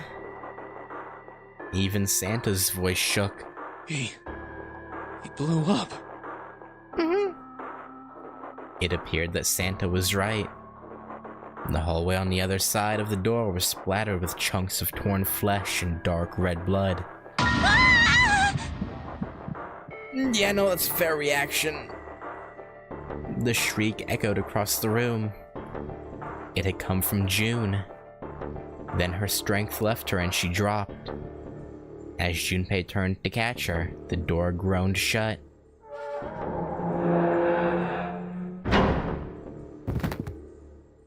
She crumpled to the floor. June, are you okay? Junpei dropped to his knees and put his arm around her shoulders. That was when he noticed. Her whole body was feverish. She was radiating intense heat. What the hell? Where'd this fever come from? Stress? Maybe stress-induced fever? June didn't answer. Her face looked like wax and her whole body began to shake. Alright, okay, let's just rest for a minute, okay? You think you can walk? Probably not well. She nodded weakly. Junpei lifted June to her feet and guided her to a nearby chair. Here we go. As gently as he could, he set her down in it. How are you feeling? Are you alright? No, seeing the bits and pieces of a man that just got blown up probably is not very good for your mental. She nodded, and as she did, a single huge tear rolled down the side of her face. Why? Why did this happen?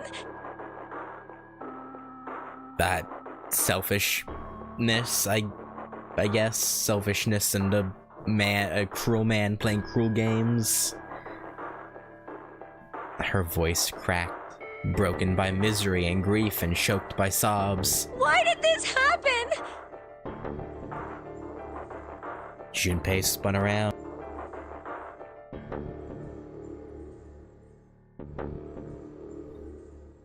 Do any of you know what the fuck is going on here? Probably not. Who's Zero? What's this nonary game? Come on! Anybody? Anything? What the hell is going on? What are we doing here? No one spoke. Ace, Snake, Santa, Clover, Seven, and Lotus. They simply stood there. 7 pairs of downcast eyes, and 7 grim lines from mouths. June's body shook with silent sobs. They slowed as the minutes ticked by, and eventually they stopped.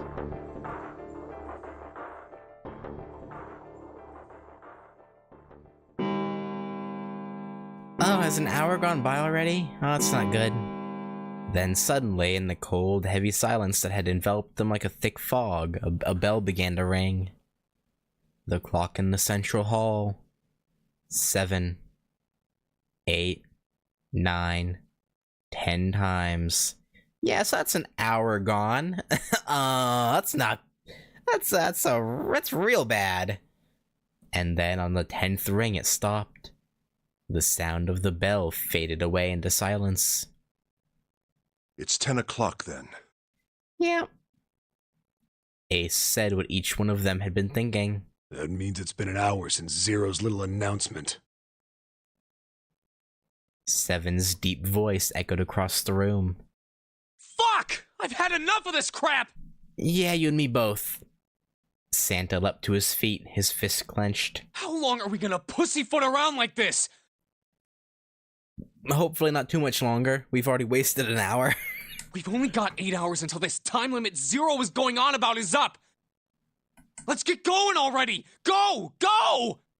I'm on his side.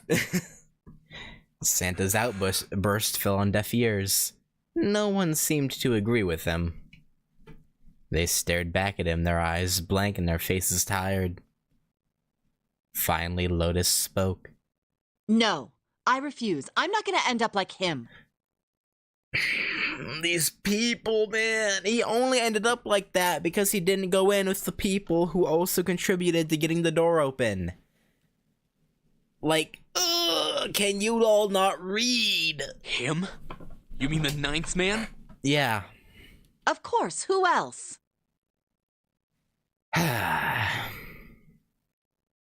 In his mind's eye, Junpei saw the corpse again. Blood. Oh. Blood and pieces of flesh. The dark, reddish-black pool of blood. The scattered pieces of flesh. Organs strewn across the floor like the blossoming of a grotesque flower. The explosion that had torn through his body had been powerful. That's no way for a person to die.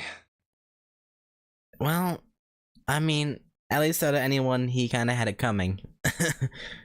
The ninth man's neck had been twisted at an odd angle. Junpei suspected the detonation had thrown him against the wall. Half of his face was crushed, and the other half was covered in blood. I'm real glad they're not showing that straight up. 'Cause yeah, that doesn't sound very nice. Most of his abdomen had been emptied, either by the explosion or by gravity. He had landed on his back, and stark white ribs jutted up out of his chest, like the legs of some sort of macabre crab. Junpei felt something flip in his stomach. I think he just screwed up. Yeah, you're right. Eyebrows went up, and Santa continued. He probably set off some sort of trap, and that killed him. Oh my god. I thought you were saying something smart, and then you come up with some bullshit. Okay. I'm not gonna screw up like that. I'm getting out of here alive.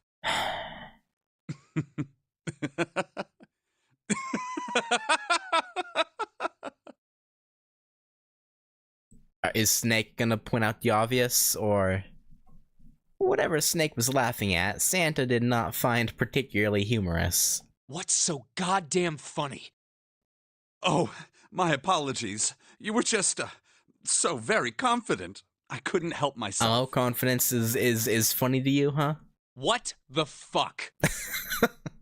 I think you've mistaken the situation. Oh, here we go. Huh? Come on, tell it to him. The ninth man's death. It had nothing to do with the trap. Or at least, not the sort of trap you imagine it did. Then? He broke one of Zero's rules. That was why he died. Quite simple if you think about it. Huh? You still don't... All right. How about you take a moment and think back to what Zero said? Specifically, what did he say about the number of people? Everyone who contributed to opening the door has to go through. He said only 3 to 5 people can pass through one numbered door. Right? Not 1 to 5, 3 to 5. And after that? You've forgotten the relevant part. What did Zero say? Santa furrowed his brow in thought. Junpei thought back. Zero said, that everyone who verified had to go through. All those who enter must leave, and all who enter must contribute, right? I think it was something like that. Whatever it was, it means that groups of less than 3 or more than 5 can't go through. Mm-hmm. That is correct. A gold star for you, Junpei. Snake inclined his head toward Junpei. The 9th man, however, broke that rule. He tried to pass through a numbered door by himself. That was why he was executed. And Zero's watching us from somewhere, making sure we don't break any rules. I mean, yeah, it makes sense. Seeing as how he did, at least supposedly, respond to Ace's question earlier. It's fair to assume he has cameras and microphones set up. Oh, I'm not so sure of that. Why not? Because this execution system is entirely automatic. You didn't notice? There's no need for him to monitor us. What do you mean? Snake looked at Seven with what could only be described as pity inside. Very well. I see it must be me who tells you. I've waited long enough, I suppose. Okay. I think he means he turned his head in his direction, not like actually looked, because yeah, I think it just means like he turned his, like a courtesy thing, right? Like someone over there is talking to you, even if you're blind, you'll probably turn your head that direction, I imagine. I would think. I had hoped Zero might spare me the trouble, but that seems increasingly unlikely. He couldn't see them, of course, but perhaps Snake sensed the confused eyes upon him. When Ace spoke, he gave words to everyone else's thoughts. Do you know something? Well, I know a great many things, but yes. What is it you know? Here. Snake removed a card from the pocket of his jacket. A card? What does it say? I really hope his card is in Braille. No, it has to be in Braille. See for yourself. With a flourish, he presented it to Ace, who took a close look at it and spoke. Come on now, what's the point of giving me this? To fuck with you? Give me that. Santa snatched the card from Ace, but his expression of disgust quickly turned to one of confusion. Huh? The hell is this? Braille. Seven tugged it out of Santa's hands. Don't rip it! I see. The card went from Seven to Lotus, from Lotus to June, and finally to Junpei. He looked at it and understood. This is Braille. Yes, Junpei, thank you. Braille, the written language of the blind. The card was covered with small embossed bumps. Junpei could recognize it, but he certainly couldn't read it. Sorry, guys, I can't read this. Here, have it back. Junpei handed the card back to Snake, who nodded at him with a small smirk. Okay, that was fun. What's so important about that card? I found it in my pocket. I can only assume it is a message from Zero. Mm-hmm. From Zero? A message? Mm-hmm. What does it say? Suddenly, everyone was crowding around Snake, desperate to hear what the message said. Santa especially looked as if he were about to grab hold of Snake and shake the answers from him. Snake raised his hand. Calm down now. No need to panic. You don't need to force me. I'll read it. Junpei swallowed hard and waited for him to start. He was not the only one. Presently, Snake began to read, his voice calm. His fingers glided over the tiny bumps as he spoke. Bracelet number 2. Mm-hmm. Since you are not blessed with sight, I shall bless you, and only you, with information. I shall tell you of the function of the red, of the dead, and of the bracelet. The red is the recognition device. It will verify your number. Beside every numbered door, you will find a red. The dead is the deactivation device. It does exactly what it says. It deactivates you? Makes you dead? Once you have passed through the numbered door, you must use the dead to stop the detonator in your bracelet. But perhaps you are wondering, what does this detonator detonate? I am afraid this might be something of a surprise. Yeah. I have placed a small bomb inside of you and people who you are about to meet. You swallowed it while you were unconscious. I have no doubt, by the time you read this note, the bomb will have passed your stomach and found its way to your small intestine. In other words, you will be unable to regurgitate it. I suggest you do not try. I assume if we try, he would just activate it, or is he saying that it would just, because it would be unpleasant trying to regurgitate it at that point? Either or. I don't know. As I mentioned before, the bracelet on your left hand contains a detonator. Think of it as a remote fuse, or timer, for the bomb in your body. There is only one condition which will cause it to detonate.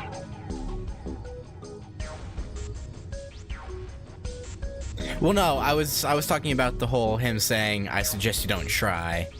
I thought it could, I figured that was just him saying it could be either he would take it as him, as you trying to break the rules, and he would activate it, or that it would just be unpleasant, because yeah, him saying that I suggest you don't try, I took it as it could be a threat. That condition is that you enter a numbered door. Once you have done so, the timer will activate, no matter who you may be. You will have 81 seconds. Okay. If, after that time, the detonator has not been deactivated, it will send a signal to the bomb in your body, instructing it to explode. Okay, but why 81 seconds? Why so specific? Because the digital root of that is 9? Because you have a thing with 9. I'm guessing that's the reason. Probably. In order to deactivate the detonator, every person who verified their number at the red must also verify their numbers at the dead. Okay. Once all numbers have been verified by the dead, you need only pull the lever at its side, and the countdown will cease. Anyone who does not verify their number at the red will find themselves unable to verify their number at the dead.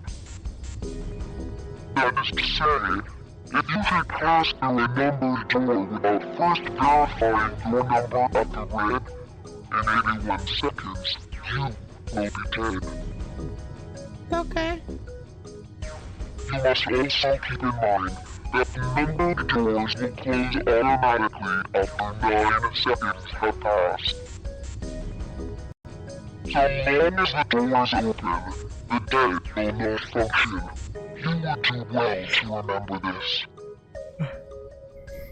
Okay. So it's not like we can just force the door to stay open somehow. I'm guessing that's the point of that. We can't force the door to stay open and deactivate it. Okay. Lastly, let's discuss how to remove the bracelets. Get out of here? There are only 2 ways to do so. 1. You escape from this ship. 2. Your heart rate reaches 0.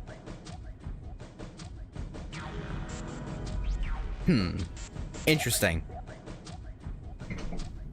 Maybe I'm reading too much into it, but it's fascinating how he says your heart rate reaches 0. Not not if you die. No. If your heart rate reaches... That's really precise wording. In other words, once the bracelet is taken outside the confines of the ship, or it acts that Yara's heartbeat has fallen to 0, it will shut down automatically. There is no other way to remove your bracelet. If you attempt to force it off or disable the detonator, the bomb within you will immediately explode. This is all the information which I can impart to you. How you choose to use it is for you to decide. If used wisely, you can eliminate those who might be a danger to you. For a time, you would be able to control your fate. I wish you the best of luck. Is he implying that someone here is a threat?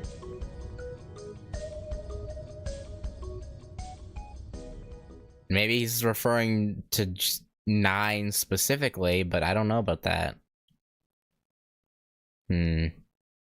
Snake finished reading and carefully returned the card to his pocket. So it's saying only those who verify their numbers at the red can pass through the numbered doors.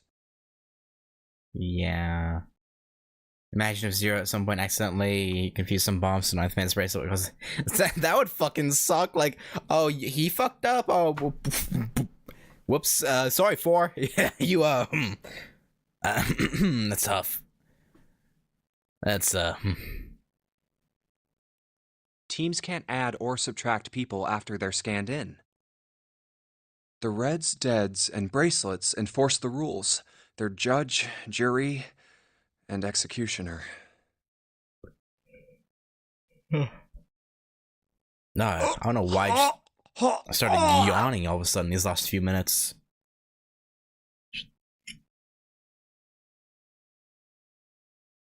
Shit! A fucking bomb! Come out! Come out, damn it! Yeah, it's not gonna happen.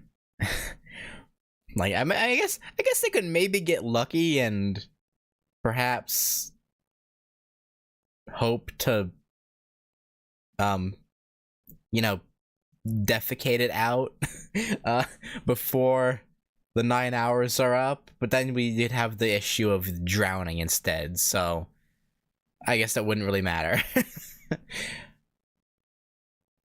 Well, no, I guess if they can, you know, excrete it and then have enough time to where they could I mean, but yeah, you can't really rely on that though.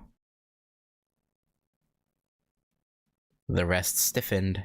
Or, in defiance of Zero's suggestions, both Santa and Seven put fingers down their throats and began to gag. The rest stiffened. Some touched their stomachs, some simply stared at their bracelets. Junpei gingerly touched his stomach. There's a bomb inside me. Yep. The thought of it made him queasy. Oh. Yeah. His stomach felt oddly hollow and his legs were weak. What made Zero think creating this horror show of a game was a good idea? A very twisted imagination, I would guess. Junpei looked over at the others. All right, I'm gonna ask one more time. Do any of you know anything about Zero?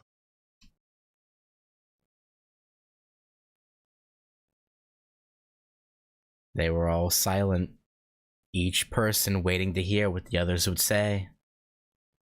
Finally, Santa spoke. Actually, I saw him. I saw Zero when I got grabbed. Yeah, so did I, so... I didn't see his face, though. Son of a bitch was wearing some kind of gas mask. I think everyone saw that, dude. What the hell? Come on, guys, give me something. You know, like, surprise or something? You know, we all saw him. Instead, it was Santa who looked surprised. There was a moment of silence, and then everyone spoke at once. I saw that too. I did as well. Me too. I didn't see inside the mask, though.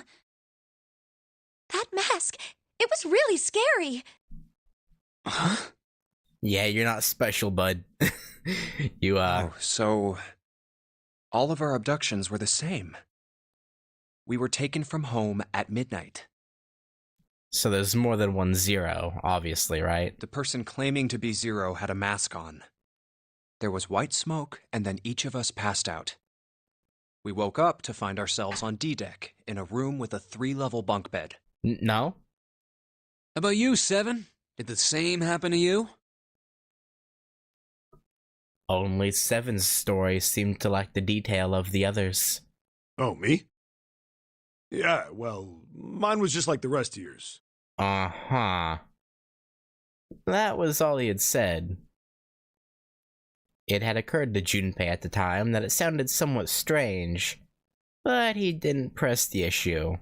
What are you hiding, Seven? What are you hiding? That's good enough for now. He hadn't done so because there was something that struck him as even stranger. So, I have a question. Yeah, what is it? That was the mystery of the relationship between Snake and Clover. Snake and Clover, you were both kidnapped from the same room, and you woke up together. Oh? Oh? Junpei looked at them thoughtfully. So, what's the deal with the two of you anyway? I mean... It was Clover that answered. Clearly, she felt she had nothing to hide. We're siblings. Oh, okay. Oh. That makes what I was thinking kind of weird, but... Siblings? Yes. Yeah. Snake is my older brother, obviously. That means I'm his little sister. I don't know if I believe you, but sure. That really so hard to understand? I mean, you don't really look alike.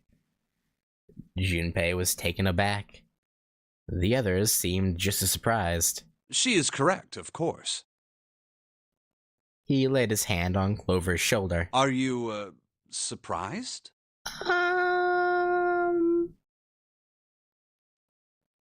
Kind Well, of. yeah, but... Why? There are other people here with connections to one another. It's true. Those two, for instance. Snake pointed at Junpei and June. Oh, you mean between Jumpy and me? Yeah. Ah, yes. You did say you were childhood friends, didn't you? Wait, you went to school together? Did you miss that? Like... like, hello? Yeah.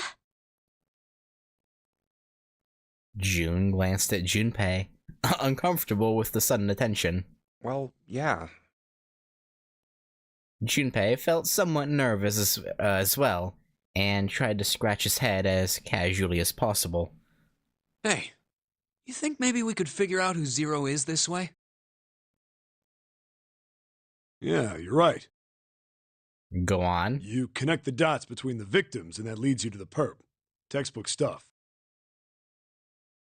Junpei, June, does any of this ring a bell? Ring a bell. Ring a bell?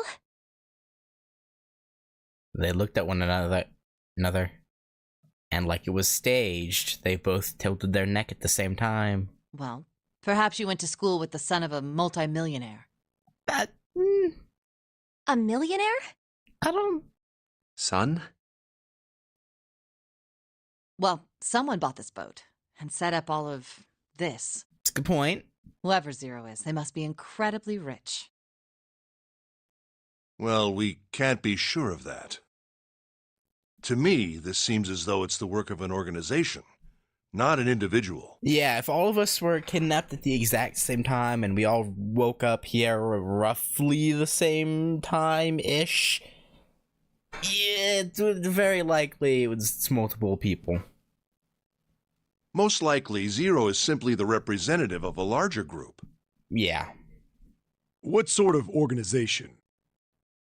It could be a number of things. An army, perhaps, or a research group. Perhaps this is all some sort of psychological experiment. If it is, then it's a pretty fucked up experiment.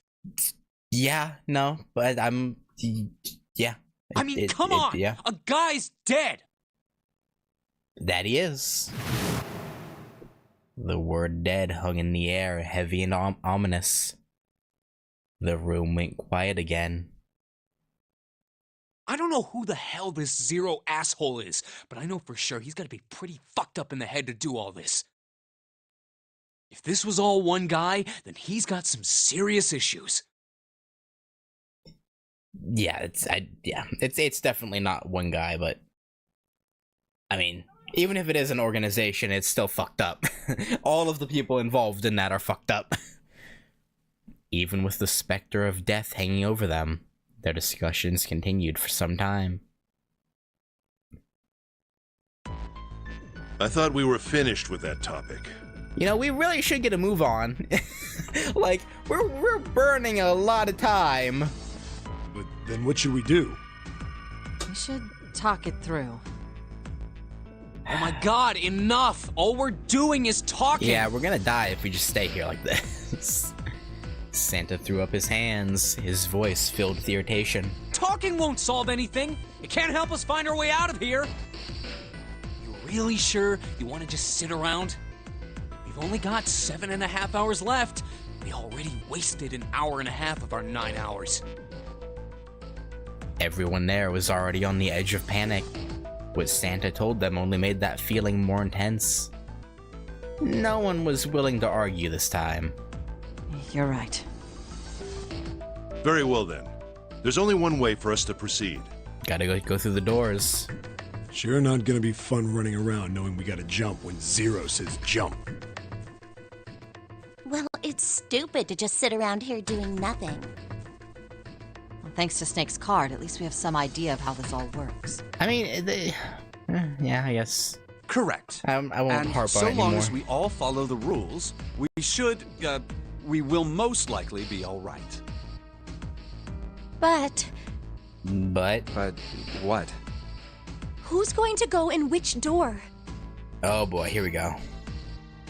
June looked towards the numbered doors. Oh yeah, that's right. We can't have any more than 5 people in one door. All 8 of us can't go in the same door. Then it would seem we will have to split up. Wait, Lotus looked terrified. I'm telling you now, there is no way in hell that I'm going into door 5. Okay, go through door 4 then. Come on now, don't be selfish. Call me whatever the hell you want. I'm not going in there. If I'm going to have to walk through all that blood, then I'd rather stay here. You'll die if you stay. Okay, you know what? I thought she was level-headed, but she's actually okay. You know what? Okay. Yeah. And we were doing so well. Ace shook his head sadly. Sorry, but I ain't going in there either. Someone else can go into door 5. Oh, Santa, not you too. Hey man, I just bought these shoes. Really? You're worried about the shoes? Actually? If you think I'm getting some creepy dude's blood all over him, you got another thing coming. This guy can't be serious. That was the last straw. What the hell, man? Weren't you the one who kept saying we should get going? Yeah, so? Doesn't mean I wanted to go into door 5. Yeah, that's true. That's fair.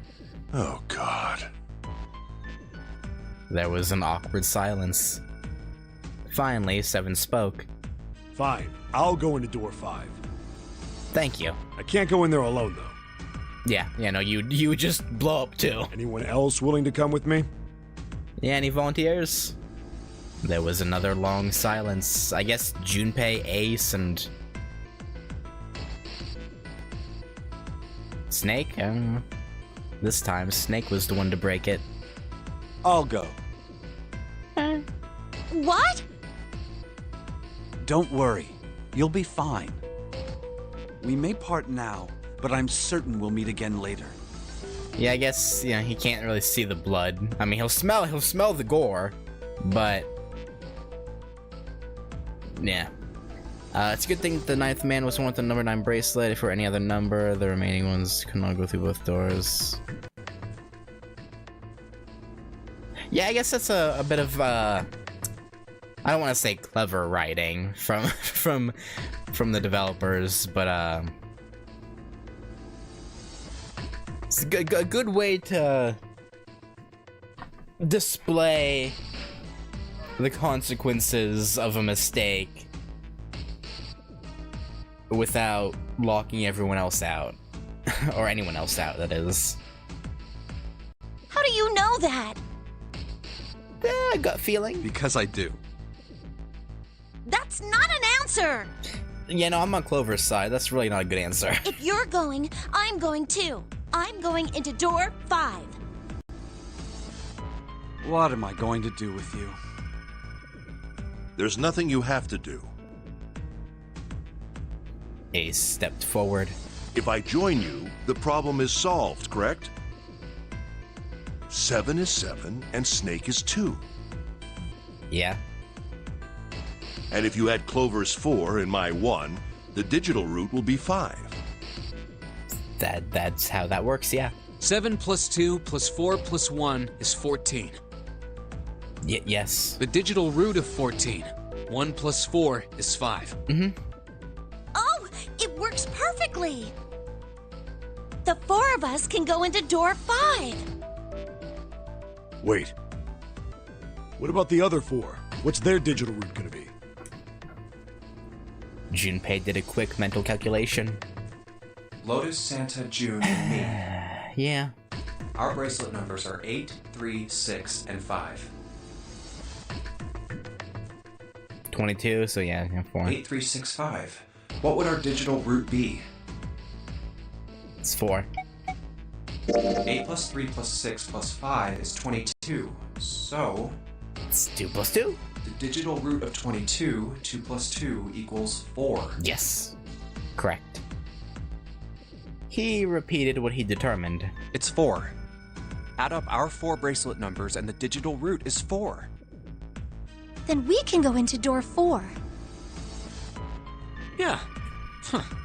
That worked out well. So the team assignments will be like this. 7, Snake, Clover, and Ace. They would go through door 5. I really wanted Ace on our side, but yeah, okay. Lotus, Santa, June, and me will go through door 4. Are these really the teams I want? Can I change them? Beyond door 5 is what remains of the 9th man. I never want to see that thing again, but something's telling me that it'd be a good idea to examine the corpse, even just a little closer. Of course, if I went through door 5, I wouldn't be going with Lotus and Santa. Yeah. I could bring June with me through door 5, but that means she'd have to see the body in there. I don't want to put her through that. Junpei was torn. Should I stay silent and go through door 4? Ooh. Or should I stop them and insist on door 5? Ooh. As he turned his options over and over in his mind, Ace spoke up. All right then. It seems we've reached a conclusion. Shall we go? He began to walk toward door 5. I'm going through door 5. Clover and Snake followed, with 7 a short distance behind. We're over there too, right, Snake? What we just determined, yes. The door's not going anywhere. Slow down. Which door? Ooh. I don't think you go with Ace and either. Oh, it's unfortunate. Junpei would switch with Ace and Clover.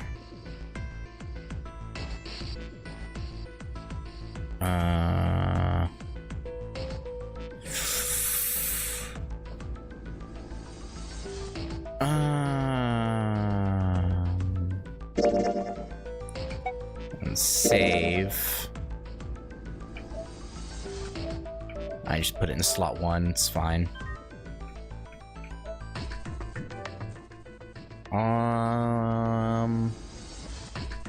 Okay, I just gotta remember to not save over that. No, I don't want to quit.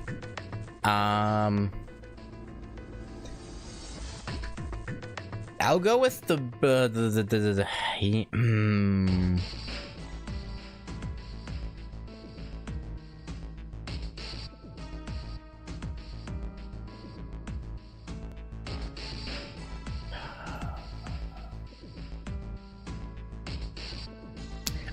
I'm going to assume there's multiple endings to this game, and I assume for the best ending, I need to examine the body. So I'm gonna go with door 5.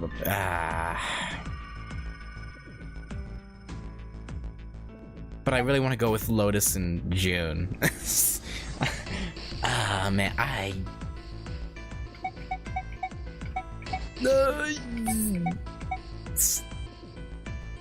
let's go with 5. Hey, wait. Junpei's cry echoed across the room. The 4 people walking toward the door stopped and turned back toward him. I want to go through door 5 too. The words were scarcely out of his mouth when June spoke up. What? What are you saying, Jumpy?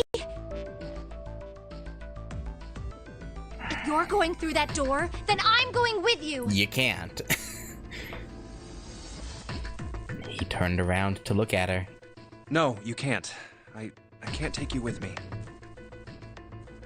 Why? Well, you know what's in there, don't you? Are you sure you want to see that? Well... No, you don't. June opened her mouth as if to say something, but instead closed it again and looked at the floor. Junpei felt an ache in his chest at her clear distress, but the choice wasn't his to make.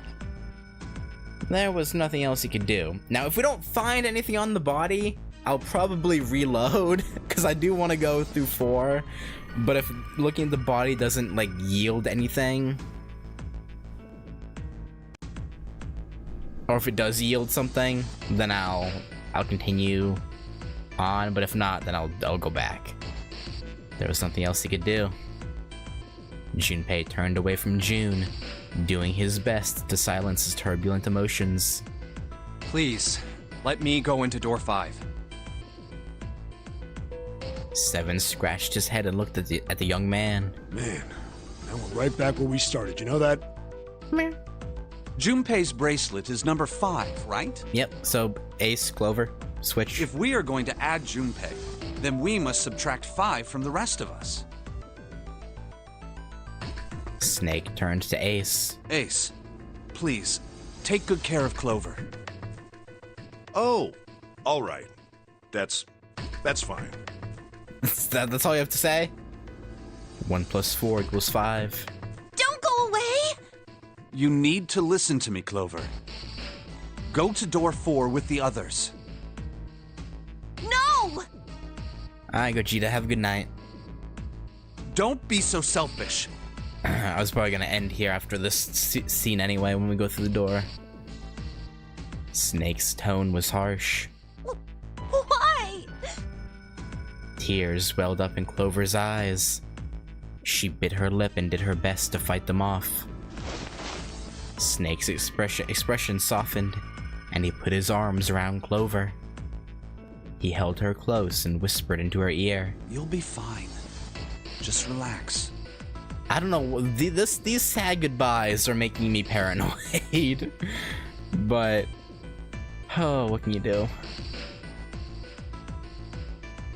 It looked as though he whispered 2 or 3 more words, but whatever they were, Junpei didn't hear them. What did he tell her? He couldn't help but wonder what the other man had said. Snake pulled back from his sister, his eyes kind and inquiring. Okay, I understand. Her voice was barely audible from where Junpei stood.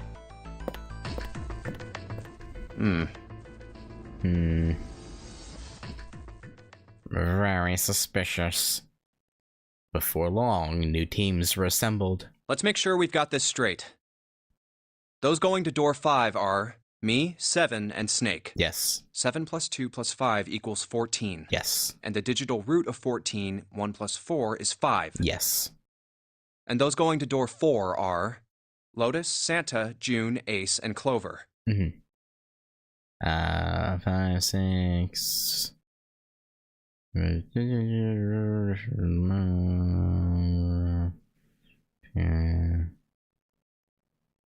8 plus 3 plus 6 plus 1 plus 4 is 22. And the digital root of 22 is 2 plus 2, 4.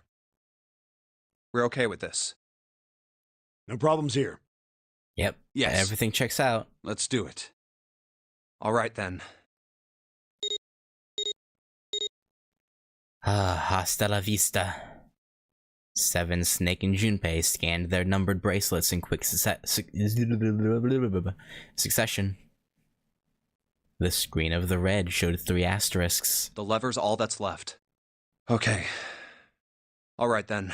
Let's go. Junpei glanced around one last time, his hand resting on the lever of the red. Okay. Please be careful. We'll try. Concern was written plainly across her face. We will. Junpei looked her in the eye and gave what he hoped was a reassuring nod. He pulled the lever. And in we go. That kind of reminds me of Resident Evil a little bit. The way that the door opens. And it's open. Ahead of them in the small hallway were the pitiful remains of the 9th man. Oh. Yeah. That's messed up. Yeah, you better go before the door closes. That was the 9th man. Yeah. For a moment, Junpei froze. Try as he might, his eyes would not leave the corpse, and his feet would not leave the floor. 7 too seemed paralyzed. Snake, on the other hand, seemed unconcerned. Yeah, he can probably smell it, but he can't see it, so... He walked calmly down the bloody hallway, and only stopped when he realized his companions were not following. Oh. Yeah, you better go before it closes. How can you... Well, do you intend to kill me? I assume you haven't forgotten the door only remains open for 9 seconds, have you? Even though 9 seconds have most assuredly gone by now, but yeah. He hadn't even bothered to turn around. His head was, at most, slightly cocked toward one shoulder. Sorry. Let's go! Junpei and 7 looked at one another, nodded, and threw themselves through the door. What was that? As they did, a cold tone sounded from the left wrist of all 3 men. Okay, where's the dead? Where's the dead at?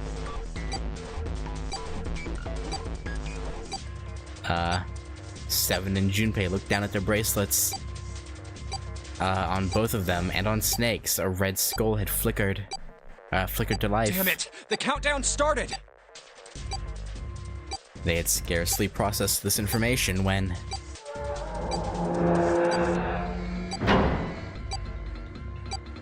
With a metallic slam, the numbered door behind them swung shut. Shit! The door!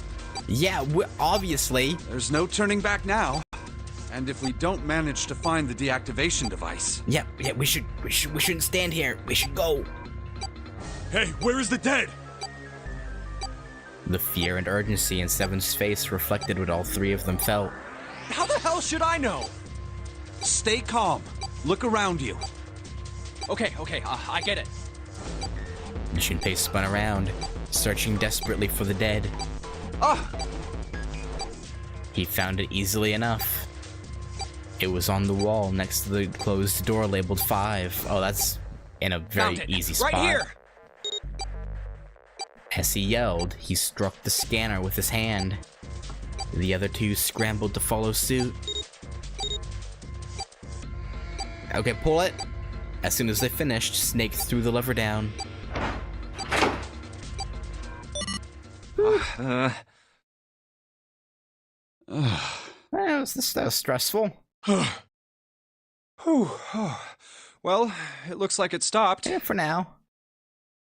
As he spoke, Junpei wiped the sweat from his forehead with a trembling hand. Goddamn thing's gonna give me a heart attack. A muscle stood out in Seven's neck, and the corners of his mouth were twitching. Jumpy, are you all right? Yeah, we're good. Are you guys okay? Yeah, everything's fine. They could hear anxious voices, muffled but distinct, from the other side of the door. Yeah, we're fine.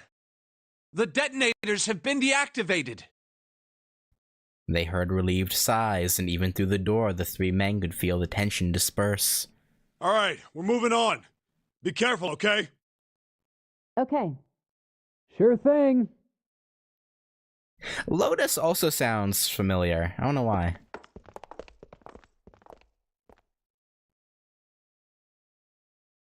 And they're gone. They heard footsteps moving away, and before long, they were alone again. Now. Junpei looked around. Doesn't look like we can go any further this way. Yeah, just through that one door on the left. The hallway ended roughly 20 or 30 feet from where they stood. Maybe this wall can be moved. Probably not. Or not. It's not budging. Hey, there's a door over there. To the left, however, was a wooden door that looked positively inviting by comparison. First class. Ooh, fancy. In the middle of it was a plaque that read first class. A first-class cabin, huh? Well, it seems like it. Let's have a look then, shall we? I guess. All right then, let's go. You first. Yeah. Without hesitation, Snake opened the door and stepped inside. Seven followed closely behind him. Junpei moved to follow them as well, but... Oh. Yeah, we gotta inspect the body first. He stopped just short of the threshold and looked back, not knowing why. I don't want to look, but... Yeah, we gotta look at the body. Lying in the small hallway was a man's body, or at least what was left of it. He tried hard to avoid looking at the grisly scene, but it just wouldn't leave his mind. It's so horrible. I can't even tell what's what. What had once been a man's internal organs now looked like so much vomit, as though something had chewed up and spit out the better part of his torso. It was hideous, but worse still, it was cruel. It was hard to believe the thing on the floor had once been human. The black pool of thick blood, the lumps of glistening flesh spread across the floor, the awkward, twisted tangle of shredded intestines, the head wrenched to some grotesque, unnatural position. He'd been wearing these. Yeah. The man's glasses lay next to his head. The lenses were cracked and the frame bent and distorted. And next to the glasses lay a bracelet, the number 9 still displayed on its face. The bracelet's off. That's weird. Oh wait, Zero did say. Lastly, let us discuss how to remove the bracelets. There are only 2 ways to do so. 1, you escape from this ship. Which clearly didn't happen in this case. 2, more likely, which is 0. Yeah. In other words, once the bracelet is taken outside the confine of the ship, or the backside of the wearer's heartbeat has fallen to 0, it will shut down automatically. The bracelet comes off when you're dead. But what the hell's the point of getting it off when you end up like this? You can take someone, the living can take it with them. Oh, just imagining how it must have happened. This was a human.